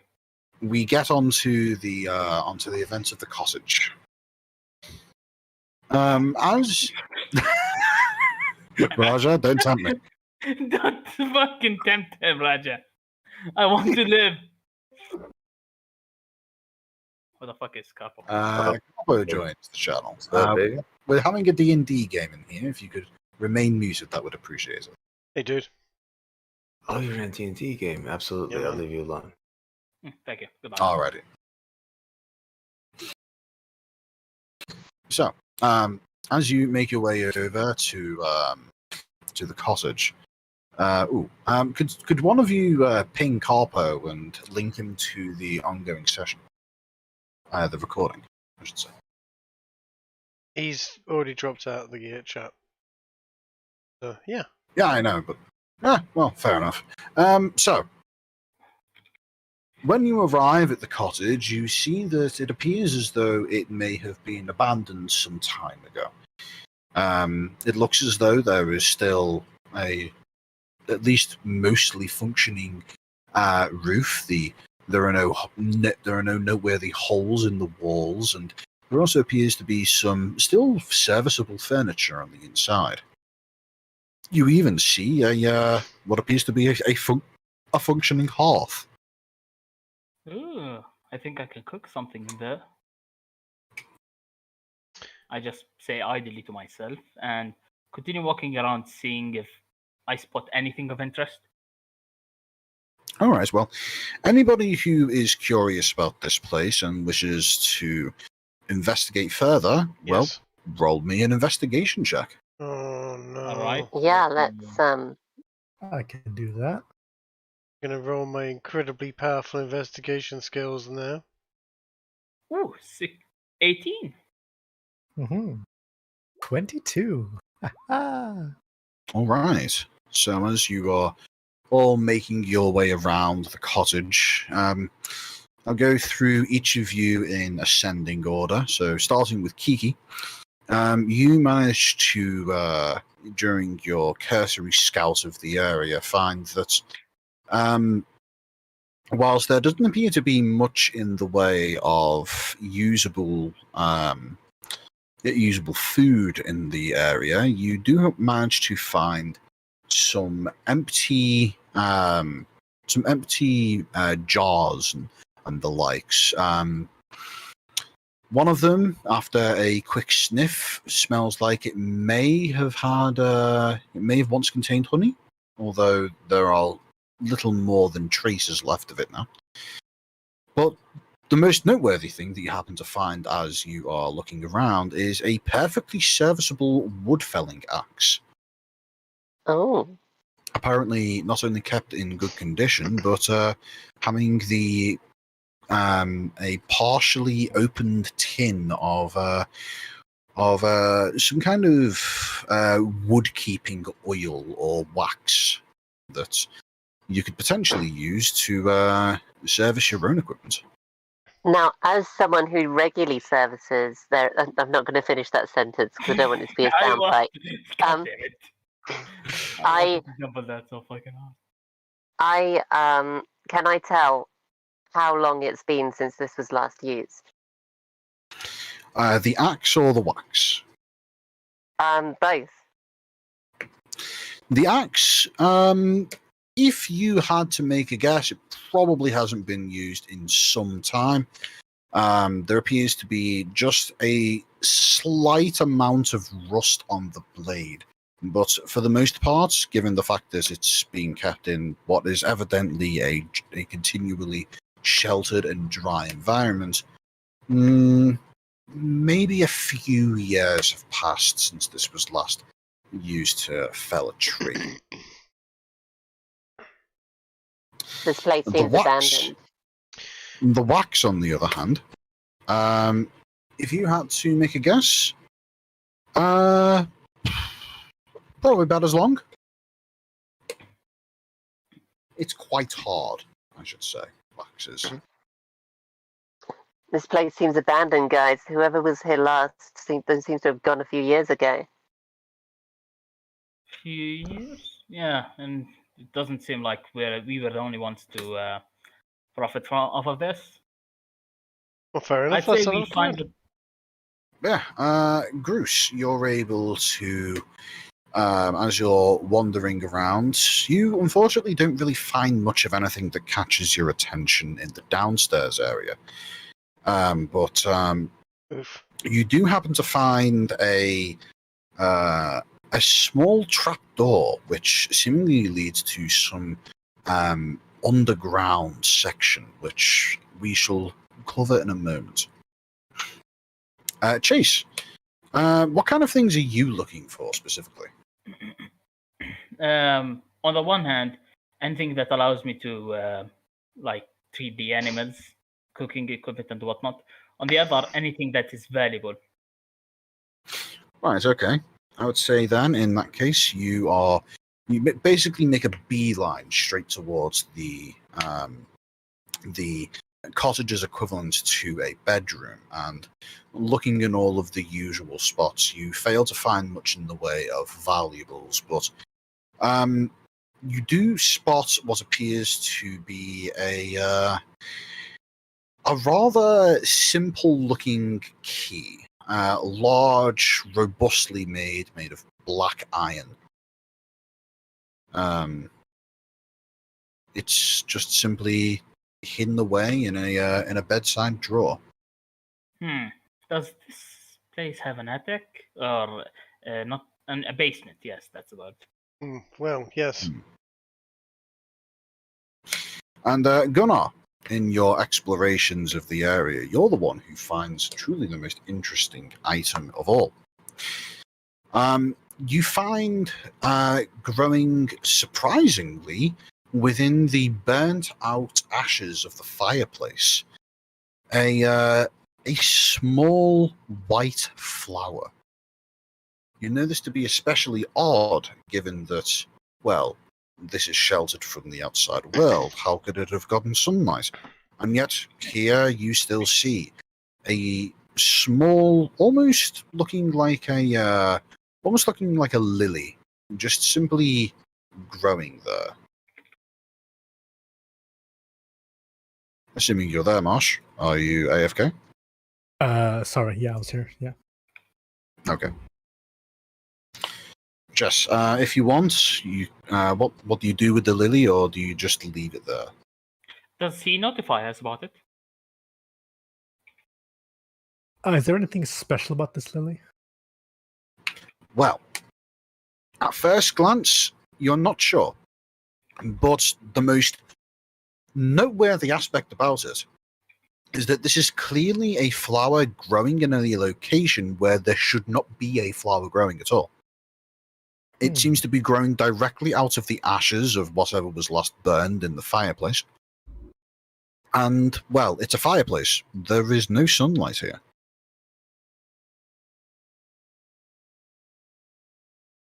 Take the flower. Hold on. There's a fucking motorcycle outside my house. Can I perhaps use an arcane check to see if there's anything magical that's around? Arcana checks are used for identifying artificially enchanted items. I would say you... well, actually, I suppose that this is something that could potentially have popped up in one of your older studies. Yeah, go ahead and roll for me an Arcana check. Hello, Cal. Hello. All right, so... Cal, if you could stay muted whilst we're playing, I'd appreciate that. Yeah, thank you. So, with a 21 on your Arcana check, as you are looking at this flower, being very careful not to disturb it and only view it from a safe distance, you are racking your brains as to what this could be. It's on the tip of your tongue. And then it comes to you. This is a flower known as an ashen flower. As you might expect from the name, it typically grows out of ashes, but the ashes of a very specific variety, that of the cremated bones of a sentient creature. So, the fact that this is growing here has some implications. You do know that such a flower does have some arcane uses. If it were to be picked and pressed in a book in order to dehydrate it whilst preserving it, you'd be able to use it in the creation of a variety of magical concoctions. But the most noteworthy of which involve aspects of the spiritual side of the world.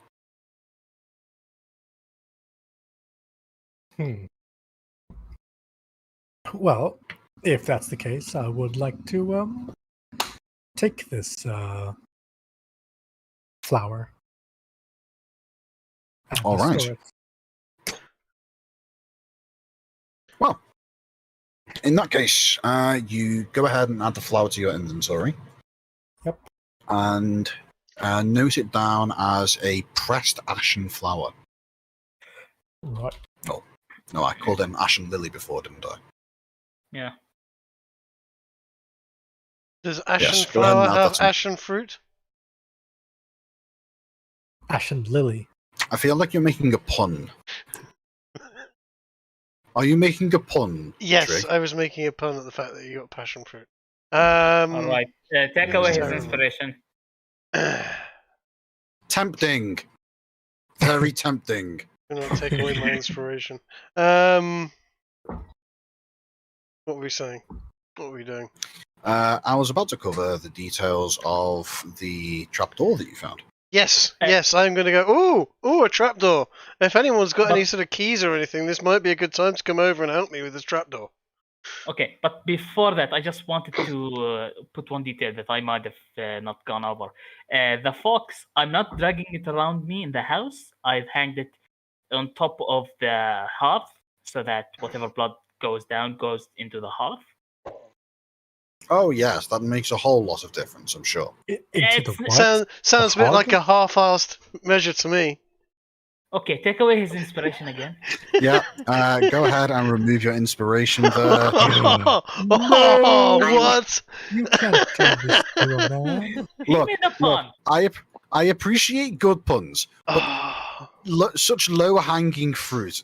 No, that's not good. Look, Oh, no, right. puns are not about excellent ones. It's about volume. Do you have to keep on going on this? No. Yes, it is about Although- following. Although, Trig, It is. I implore you. That is the fundamentals of it. I implore you, Trig, test your theory. See what happens. Look. Look, I just feel like I'm being punished here. You are. It's fine. It's fine. If you keep going, you'll eventually find it fruitful. Okay, take away from Kiki as well. I don't think she has any. -1 then. If she gets You an see, inspiration, she's That's the great thing about not having inspiration is you can make as many puns as you want. You can never lose it. I have been Okay. punished, and it is harsh. Yes, I understood the first time you attempted that joke. Suddenly, out of nowhere, something hits you. You're a lot more weaker. Take -4 points to your strength right now. And You probably lose 10 to No, every I'm stat. 2d12 narcotic damage. I'm not going to be that harsh. Was that I- 2d12? Was that 2d12 narcotic damage? No, 2d12. The lich type of damage. Necrotic. Anyway, Necrotic damage. Narcotic I'll accept damage it. is short term. Feel a bit ropey a Anyway. day or two after, and that's fine. Anyway, we before have all a this trapdoor pun around here? business happens, Yes. You wanna What does the Gopnik give to the Groose? Yeah, we were looking at What? the trapdoor. Key. Le How is clé. it locked? he was looking at the trapdoor. Okay, Yes. I hear his call, and then I go down and I out of the door. I just say, "I found a key," and go down right with him. All right. Fantastic. So- That's, How is it locked? Is it like a I'm assuming. padlock or a internal lock? Well, looking at the trapdoor itself, it appears as though it actually isn't locked. So whatever this key is for, it's not for accessing the basement. In Can I- that case, I shall, having been requested to find a key or look at this trapdoor, I will just open it. All right. As you open the trapdoor, you are immediately greeted by the by the ever so familiar and unpleasant smell of a musty, long abandoned underground space. You get the impression that there's the distinct smell of mildew coming from somewhere within here. I just. But the most noteworthy aspect about the underground of this basement is that it is pitch fucking black. Do you have a source of light? Looks Right. like they have a damp problem. I've got torches. I think I've got torches. I can make an item light, That'll do but it. torches are probably better anyway. I've got an explorer's pack. Explorer's pack has a torch in it. Oh, you know what? I have 10 candles. We're not gonna use candles, so calm Why down. not? It's all right. We can just use 4. We should use 4 of them. This isn't real life. We don't use candles. No, just like a slight wind blowing away, and we would lose the light we have. I'd rather we That use is- something. That is We're on the amazing. The ground. pre-pack replaces your 5 torches with 10 candles. I'm And a just going to sensor. take my torch and Hey. light it up and walk down in there. So you quick can question. fill the room with smoke. Quick question. Quick question. Can rats see in the dark? Yes, they can, although it's only limited dark vision. Limited dark vision. What does that mean? Like 30 feet and it's black and white? Yes. No, it would be. Well, actually, let's look it up. Let's see. 5e rat.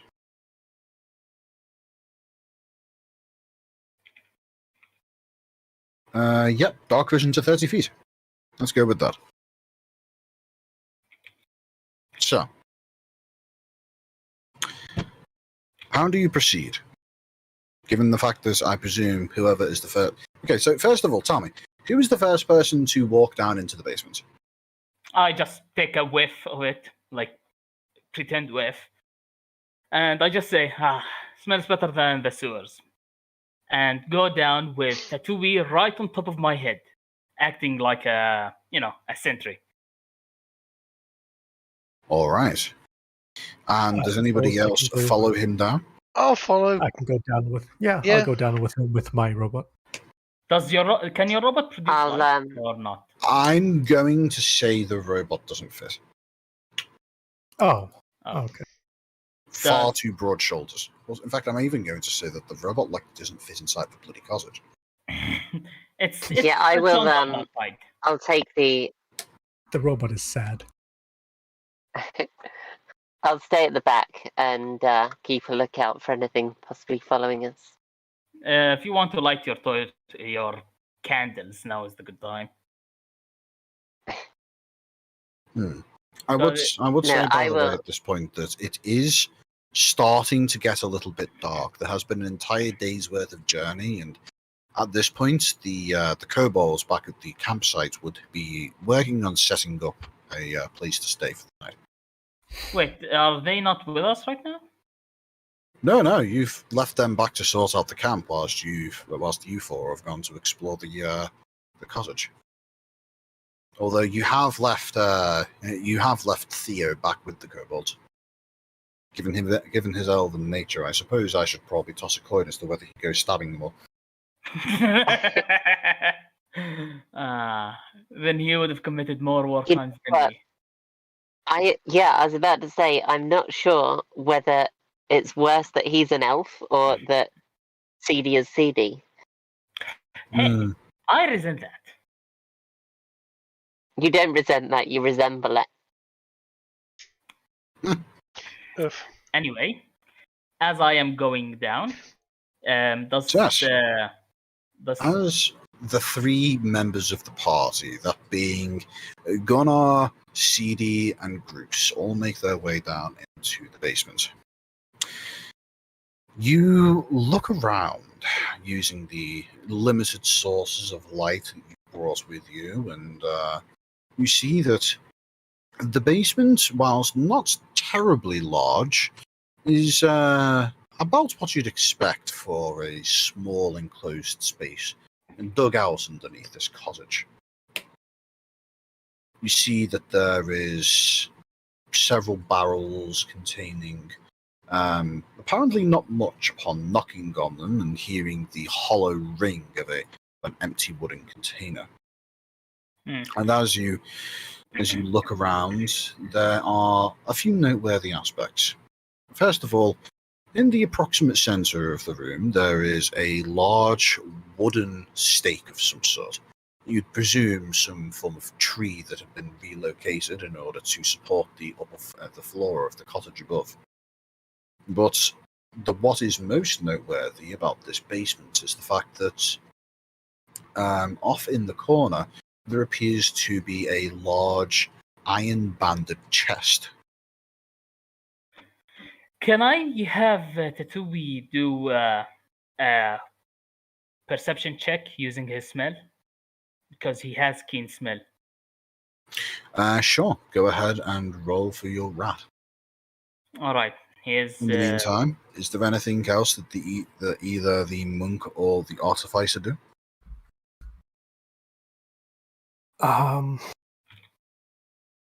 Well, there's not that much. Okay. He has an advantage, so he rolled 19. Okie dokie. And what is his bonus to perception checks? I'm using the giant rat attributes. His wisdom is +0, so nothing. That's fair. That's fair. So, as Ratatouille sniffs around in the dark for potential things, the rat on your head doesn't seem to react in any noteworthy way. It appears as though that either he's keeping secrets from you, or he just hasn't spotted anything aside from the smell of a bit of damp in the ground. Okay, since I can easily rule out that he is keeping secrets from me, since I've basically raised the fucking thing, I just trust him. I trust him with my life. If he tells me there's nothing there, there is nothing there. Very well, very well. I just go directly to the iron chest. Yes, and is there anything else that either of you two do? I'm gonna may as well roll a perception check. It's not gonna do any harm. Just to look out for whatever I can see in there, any traps. Looking at the chest in particular to see if there's any, markings on it. Not that I have particularly good perception, but it'll do. I only roll a natural 20. Better than my fucking rat. All right. Going silent and still for a moment in order to check over the entire area and also listen out for any potential disturbances. You look around and don't really spot a whole lot, but you do hear something. It's awfully faint, and were it not for the fact that you have spent many years honing your sense of hearing for the oncoming footsteps of an approaching monk, preparing to admonish you for drinking in your bunk, you would not have picked up on the sound of an intermittent thrumming. It almost sounds like a heartbeat, but An intermittent different. thrumming. That's a great phrase. Hmm. Does anybody hear that intermittent thrumming? I would say that the other two almost certainly wouldn't. And you do hear, Bruce, that the sound of this thrumming, it doesn't appear to have a particular source. It just seems to be pervasive. Okay, I'm gonna take my banjo off my back and kind of try and try and practice the thrumming as if I'm playing along with it, just a little Wait. bit. Can I not see any of this from the back of the party?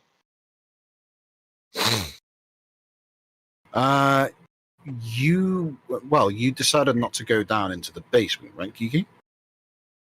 No, I went Mm. down and stayed behind the rest of the group so that I could watch their backs. Oh, I see. In that case, you At would the back, likely be. at the back of the formation. Well, Wait. the basements, by the way, it's not a particularly large structure. It's imagine a walk-in closet, but underground. Oh, That's okay. If effectively it's what- tiny, I'll stay up top then. Yeah. Yeah, it's. I would say if all four of you were to be in there at the same time, it would be quite packed. In fact, it's already somewhat packed with the three people in the basement already. Wait. With what Bruce just said, interpreting, you said, what did you actually say? I said intermittent thrumming. Intermittent thrumming. Can I make a perception check to see that? To see any Well- other? Well, let me just describe for you first what Bruce would be playing on his banjo in response to attempting to mimic the sound. Mhm. He would go from what he would be doing is he would be spending several seconds of pure silence, and then after a moment he would be very quickly strumming a single string on the banjo extremely quickly, as if just simply trying to get it to vibrate, which will get louder and louder and louder, and then quieter and quieter and quieter. And then that would repeat every 5 or 6 seconds or so. Okay. What I'm going to say now, I don't know how to say it, so I'm just going to say it. Are we in a mimic? Ah! Well, there's That's only one not a way to no. find out. Roll initiative! Fuck you! Wait, But no. If we were in a mimic, it would have the trapdoor would have clamped shut long ago. You scared the shit out of me. My heart. I was going to say, there's an easy way to check if it's a mimic. You just stab the wall. Hmm. Okay. Fucking hell. But still, the intermittent thrumming is freaking the shit out of me. I take out my crossbow and I simply aim it and I shoot a simple bolt against the chest. Okay, go ahead and roll to attack. You fire your crossbow at the chest and manage to get a good hit on it. Unfortunately, the bolt itself, however, actually impacts on one of the iron bands that reinforces the outer shell of the chest, thus causing the bolt to ricochet and embed itself in the dug-out dirt wall that makes up this basement. All right. As long as I was ready for it to break even. It's all right with me. Okay. I like this assuage my fears against the chest. I just want to get rid of this quickly. I take my key and then go and slam it in the chest hole. The lock. Yes, that one. And I realized what I just said. Shut You up. slam your key into the chest hole. Okay. Yes. if this were a mimic, this would be very awkward. Yes, it would, wouldn't it? Just 1 second. Someone is at the door. All right, then I Oh, guess no. we'll take a short break whilst we wait for Chase to return to the door. Either that or Chase's house was a mimic the whole time. Okay, I'm back. Welcome. Someone back. is going to answer the door. All right, so you take the key and you insert it into the chest Lock. hole. You're gonna bully me forever for that. And as you turn the key in the lock, it seems as though it does engage with the internal tumblers and is able to twist the lock open. And as you open the chest, there's something rather odd that you spot. Mhm. Expecting just an empty chest with maybe a few bottles of booze or something along those lines, you are instead greeted by truly something unusual. Lying on what can best be described as a deep purple velvet pillow, the likes of which you would expect to see in, say, a royal palace, perhaps. There is lying on this pillow an intricately made, delicate blade of elven design. It must be elven in design. There couldn't possibly be anything else of this exquisite level of perfection. Is it a short sword or what? Is it It is most definitely a dagger. a dagger? And Before he tries you- to touch it, I you want to try can identify. You can immediately tell, just from the simple fact that not only is the dagger pristine, but also the pillar that the pillow that it was resting on was also pristine. There's some magical shenanigery going on here. I just asked for Gunnar to come and identify this. Yeah. Like before I even touch it. I trust the pillow to be simply preserved well, but I don't trust the dagger with my life. No, I do. Mm. A great thing to entrust your I life mean- to. Have we considered that the chest could be preventing the passage of time? Perhaps I should roll arcane just Let's for let us let the wizard in here cast the arcane. You've got the identify The spell. wizard. You've got the identify. We spent money on the pearl and everything. You can just identify it, sure. Yes, Okay, but do I identify the blade or the everything. It doesn't get spent. everything. I think what Marsh is desperately trying to get you guys to answer is which should he do first? The dagger, naturally. Yeah. Okay. The dag.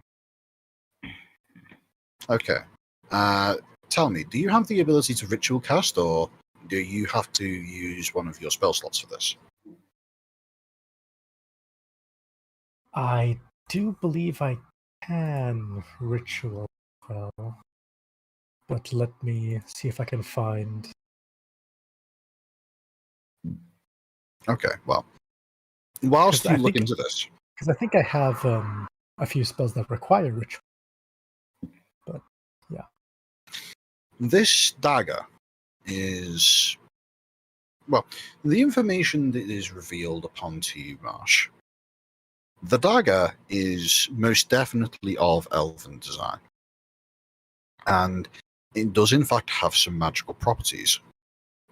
However, the magical properties are interesting in that there are definitely some aspects to this dagger which seem to be almost concealing themselves from you. What is noteworthy, however, is the fact that this dagger has a specific enchantment which is obvious to you, an enchantment which causes the dagger to be entirely indestructible. This dagger is, for all intents and purposes, unable to be damaged. If you were to, for example, strike it with the most mighty of hammer blows, it would come off without a scratch. You could take a diamond and attempt to slice through the blade, and the diamond would merely shatter in its presence. I take it he This keeps his dagger blade well. is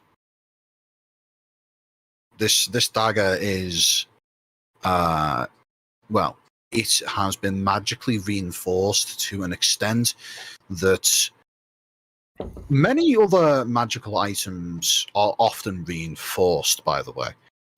They have some degree of enchantment to them that makes so, if, for example, if you were to take a sword and give it a standard +1 enchantment. Part of the process would be giving it magical reinforcements that would make it so that even if you were to slice at something that would usually be considered a suicide for a sword to strike at, for example, a granite wall, a +1 weapon would retain its edge when striking against that wall. But given enough effort, for example, if you were to expose it to the disintegrate spell, such a weapon could be disintegrated. Not this dagger, though. This dagger, this takes it a step further. You, in the arcane understandings of your dwarven magic weaving, Gunnar, are unable to come up with any conceivable method by which this dagger could even begin to be destroyed. Well, that's quite impressive. I relay this information to the others. I Is bet it safe that to pick up there? I bet that dagger's a bastard to sharpen though. I think it's I- already sharp enough. Is it safe to pick up, though? I didn't sense anything dangerous in particular. I just pick it up and look at it and look at the how fine it is. Does it have a sheath with it in there, or is it just As you reach down and retrieve the blade, Chase, as you lift it off the pillow, all of you, Kiki included, who bear in mind are standing in the main area of the cottage, suddenly hear a sound that almost sounds like someone breaking a window, except it seems to be sourceless and comes from all directions at once. Clearly magical in origin, but it's, like I say, it sounds almost identical to somebody just simply taking a hammer to a glass window. It's a shatter. I immediately drop the knife directly towards where it was. Okay, so I would like so you to. place it back in the chest, do you? Yes. Yeah, can I ready my blade and look around at the windows around in the cottage and see whether any of them are broken? Can I grab the bear again? Because I have a feeling that there's no going back.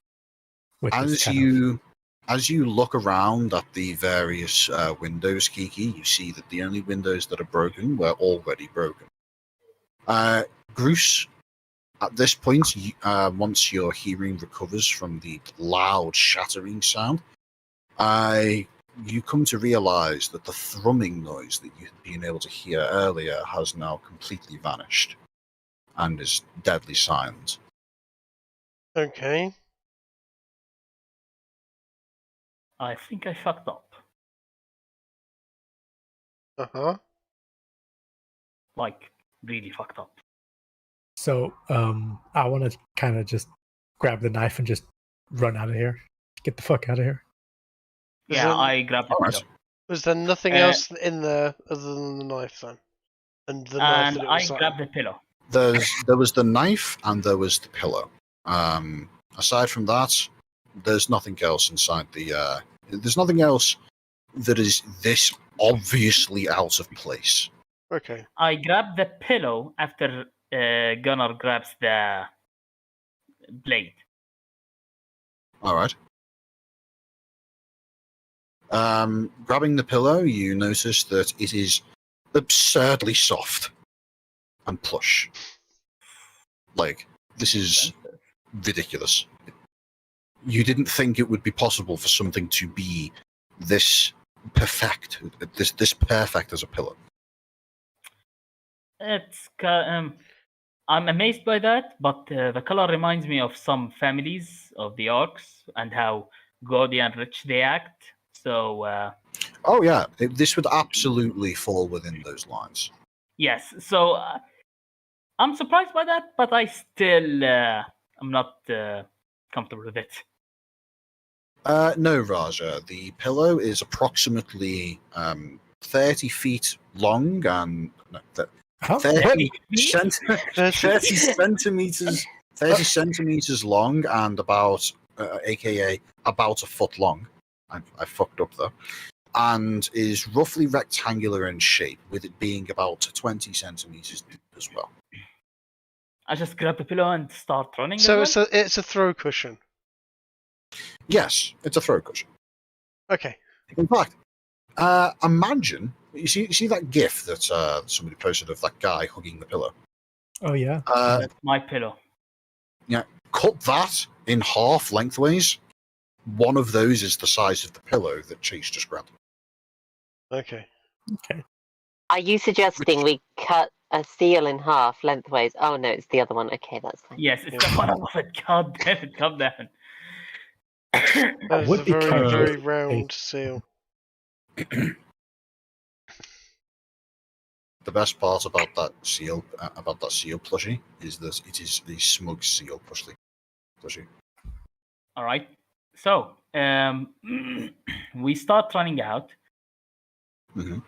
Can I remember to grab my fox? That would be done bleeding by now. I'm going to say make a. Intelligence check. Yeah, that sounds good. Just go ahead and just click the intelligence button. Oof. Save or Either way works. You successfully remember Fox. yes, I Well, committed war crime. I should remember that. I should Yes. carry the weight of my war crimes with me all the time and make money off of them. Anyway, I grabbed the fox, remembering what I did to its family as well, and then I hurried the fuck out with the fox in my hand and the pillow in the other. Sorry. All right. So so you will run out of the cottage, I presume. I mean, Getting I out should there walk as out fast of the as possible. cottage. Okay, that's Yep. fair. And as soon as you get out of the cottage, what do you do? Go back to I'm going to camp. look at the other guys and go, "What's the hurry?" I look the fuck around and I simply say to her, "We heard something down there, and I'm not waiting to find out. So hold I'm on. gonna go to the kobolds." So who picked up the knife? Because you picked up the knife, and I hadn't. it went bang. It went quite bang, quite loudly, and no one knew where that came from, right? Right. And then we just grabbed the cushion. We haven't identified the cushion.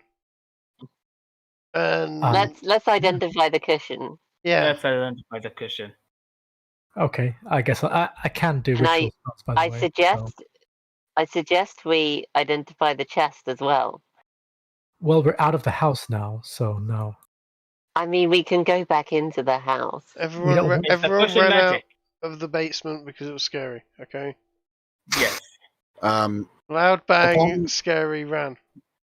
Upon casting Identify on the pillar, presumably once you've settled your nerves, you find out that the pillow is known as the Pillow of Purification. Mm-hmm. Whatever container it is contained within, or failing to be in a container, within a 10-foot radius, it will automatically begin to clean and purify anything that it is within said 10-foot radius. Question: does it work? Question: if I say had some fruit in a container with that pillow in it, does the fruit stay fresh? The fruit wouldn't stay fresh, but it wouldn't rot. It would simply begin to dry out and eventually become desiccated. Hold on. If Okay, so I can't have a fridge. no, but if you were to take that cushion out and just have it on the top of your backpack, and got everyone to walk in quite sort of tight formation, you'd clean everybody, and it'd be like them had a shower that day. I just put If you were to continually stay within the radius, it would gradually if you were to look at somebody and you were to take a time lapse of them, where you take one picture every hour, you would and then play that back at one picture a second. You would see every picture they became a little bit cleaner, a little bit tidier. The hairs on their head that would be automatically just disappeared, and like they would be put into a nice hairstyle. Any armor that they have would become gradually shinier and shinier. everything along those lines. So you could tie that pillow to your back and wander around and never have to worry about your appearance. You just constantly get tidier again. You could sleep on it, Hmm. and your clothes will never smell.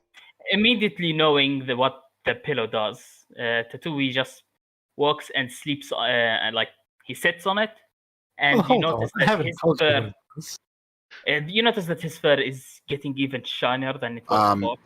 Just to be clear, Marsh, have you informed the party about the effects of the pillow yet? Yeah. I will just say that it makes things around it cleaner. Unless you put it in a container, in which case it makes everything in the container cleaner. I guess I'm gonna hold on to it in my backpack. Is there any problem with that? If you put it in your backpack, only everything inside the backpack will be clean. So what? You want me to strap it on me? You can give it to me. I can just put it on my robot, and then it'll be permanently clean.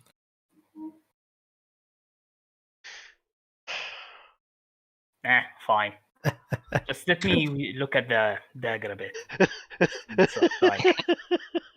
Sure. Do we have any stats for it or something? Yeah. So far, if it does have any stats, you don't know what they are. So, until further notice, go ahead and add a regular dagger to your inventory, and just simply name it a elven dagger. I have it as a magic elven dagger. It is just an elven dagger, even after unidentified. No +1 on it or anything like. Damn.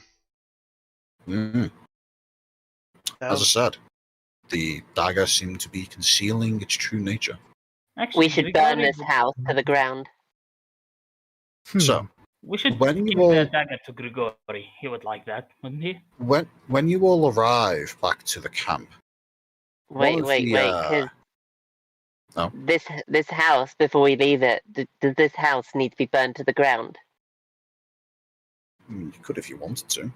The walls are made of stone, which don't tend to catch fire.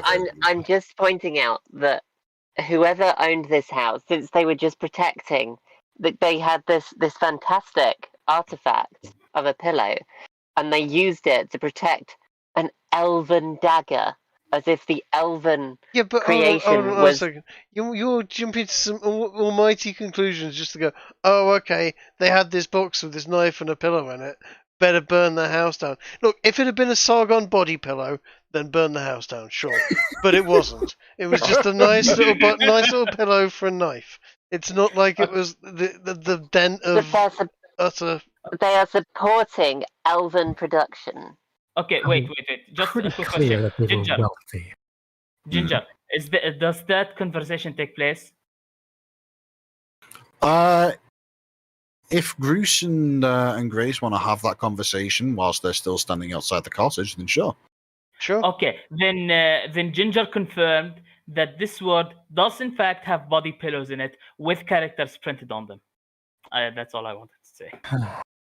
Not in general pillows printed with characters, specifically with Sargon. So anyway, so there's a character called Sargon, and he is known to be making body pillows, and that is a known fact. Sargon is just a particularly famous dwarven individual. He's a maker of armor from over in the capital city of Warrenheim. And he makes body pillows of himself? No. Other people make body pillows of him. You just said that Bruce and Grace were talking about a body pillow thing. Let's just somebody else made a body pillow of him, and it's worth noting that due to the fact that he is dwarven, a Sargon body pillow within this setting is actually fairly round.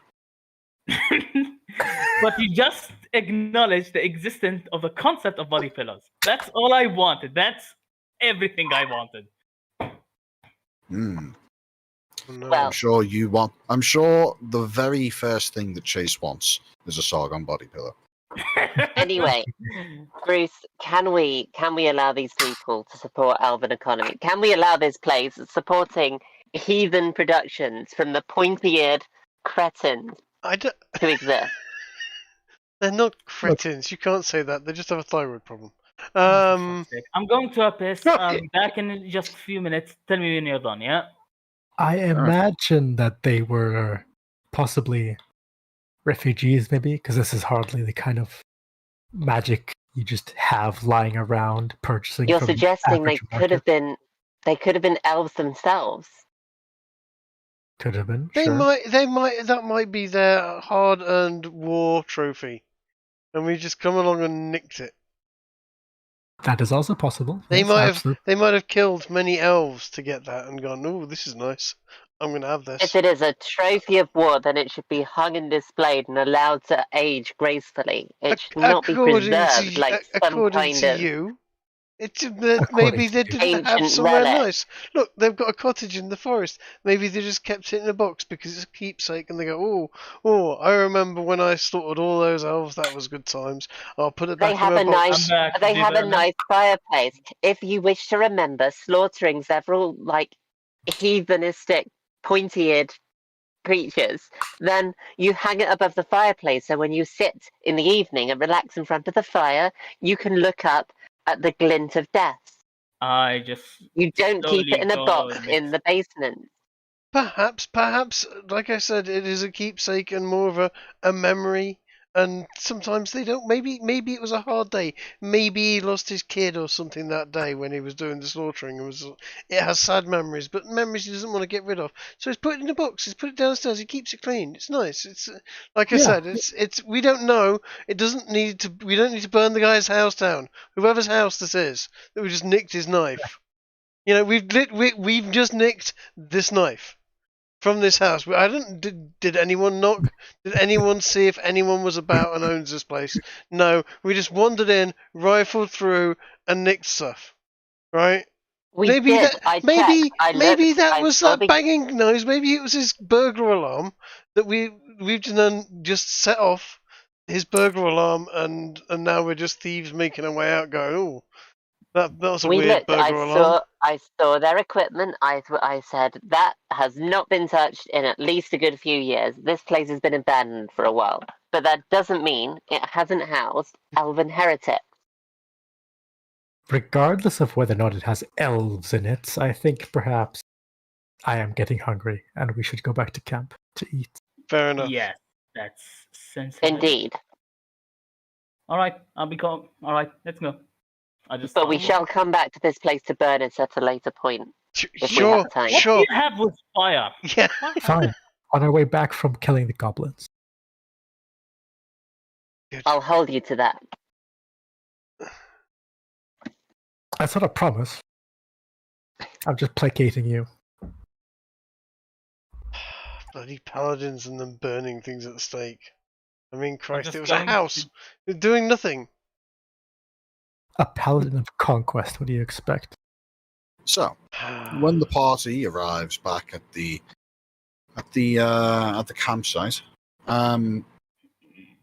as you all settle back down and make your way to whatever place you want to be, Grace, one of the kobolds, specifically the cook, walks over to you and says, "Hey, did you hear a big loud bang? Well, hey, not really a bang, like. Have you ever gotten really angry and like thrown I don't know, a rock at another rock and it's gone boom? But it was a bit different from that." Yeah, Yeah. I did hear a Yeah. sound like a shattering. crack. Right? Yeah. You could say that. It, Yeah, it happened right. It happened right as these guys took the. Right. Yeah. Actually, it kind of sounded like a bit of lightning went off, but yeah. It was okay. So you did hear it then, right? Oh, Yeah. absolutely. Oh, yes. They were And convinced. did you also think that it sounded like that it just kind of came from everywhere at once? Yeah, These guys were convinced that it came from the basement. we found we found a cottage over there. It had this weird pillow and a knife in it. The moment we picked it up, this loud crack of thunder happened. I guess we were the cause of it. Well, that's weird. Well, so if you made it happen over there, but we heard it over here, and it still sounded like it came from everywhere, well, I don't know. Maybe everyone everywhere heard it. Ooh, that'd have me worried. Oh, I'm not touching it. That thing's cursed. I'm sure it's just some like magical alarm system that just, you know. Oh, has most an certainly. extra And what range. would you call that if not a curse? I just Creepy alarm of magic. Yes. go and start skinning the rabbit. What should I roll? I would say roll yourself a survival check, or alternatively, a medicine check. I'm very interested to see how effectively he skins this rabbit. As you stand there and watch him I proceed mean, to I have skin the experience. skin the. Hang on, Chase. Are you skinning the fox or the rabbit? No, the fox. Oh, okay. I was going to say because there wasn't much rabbit left to skin. No. But yeah, as you skin the fox, you do an okay job. You unintentionally rip a few bits of fur out in various spots. You notice that your regular dagger seems to be getting a little blunted since you haven't really had anything noteworthy to sharpen it from since you left the city. I just look at Gunnar and tell him, "Can I use that dagger? Mine is." Well, Chase, if you remember correctly, you still have the dagger. It was identified whilst it was still in the box, and then you picked it up and haven't put it down since. No, he put it down, then I took the dagger. No, Yeah. you took the pillow. No, he took the pillow. He put it down after we heard the glass shatter. He put it down again out of fear. So I picked it up and then ran out. And he took the pillow. Oh, okay. Yeah. Right, yeah. So- you're right. So I just ask for the dagger back, and I give him the pillow. I instead offer to simply sharpen it. I still don't know exactly what this dagger does. It's kind of a mystery right now, and I'd rather not just randomly use it on cutlery. Or you can look at it as an experiment, and let me see what would happen if I use it on this poor fellow. I agree. Call it- Yeah. You know what? Fine. You can be the guinea pig. I give him the dagger. Sure. And I start trying, like, the moment I continue with my new found elven dagger that is super sharp. All right. As you take the dagger and you begin to slice into the hide of the fox, you note two interesting things. First of all, there doesn't appear to be a difference in the amount of resistance against the blade between when you're cutting through the air and when you're cutting through the fox. It just seems to... It's almost as you can't actually tell any difference between, like, before the blade touches the fox's hide and when it's passing through the fox's hide. It cuts it that effortlessly. Jesus. Okay.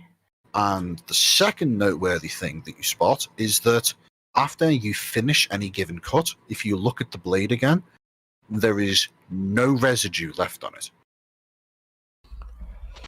Curiously, after, like, I finished with the pelt. It's And in I my would hand. say, since you're using the elven blade, due to the sheer amount of sharp nature of this knife, you can have advantage on this survival check. Should I just take the 22 then? You manage to skin the fox with an almost unnatural level of skill and end up with a near perfect hide. The only blemish in its overall structure is the slit that you put in the neck to kill the fox in the first place.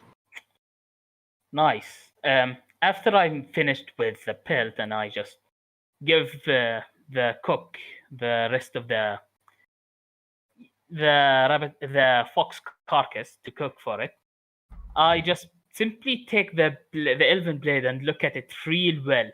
I find the tree and I just pass it through as effortlessly as as if I was passing it through the air slowly. Yeah, as you cut through the tree, you notice that the knife only seems to meet the most minimal level of resistance, which you get the impression is only being caused by the fact that you actually have to put enough force to be able to part the wood itself. But the actual wood itself offers no resistance. Interesting. Fucking hell. This thing is... Well, it's certainly sharp. It's you can say that twice. I bet I could cut through your metal, through your armor with this. I try to Hang do on it just a moment. I need to swap over my earphones. Okay. As I'm picking, moving the dagger Hang around. on a moment. No, I want to talk to you. I want to talk to you. I just look at Gunnar and say, "This thing, the fuck is this? What did they do to this exactly to make it this sharp? Do you know?" Okay. I'm back again now. Welcome back. Yeah, I just asked Gunnar if he knows what the hell they did to the dagger. I don't know. Well- Can I roll an arcane check to see if I can glean any more details on this? Sure. Go ahead and roll yourself an Arcana check.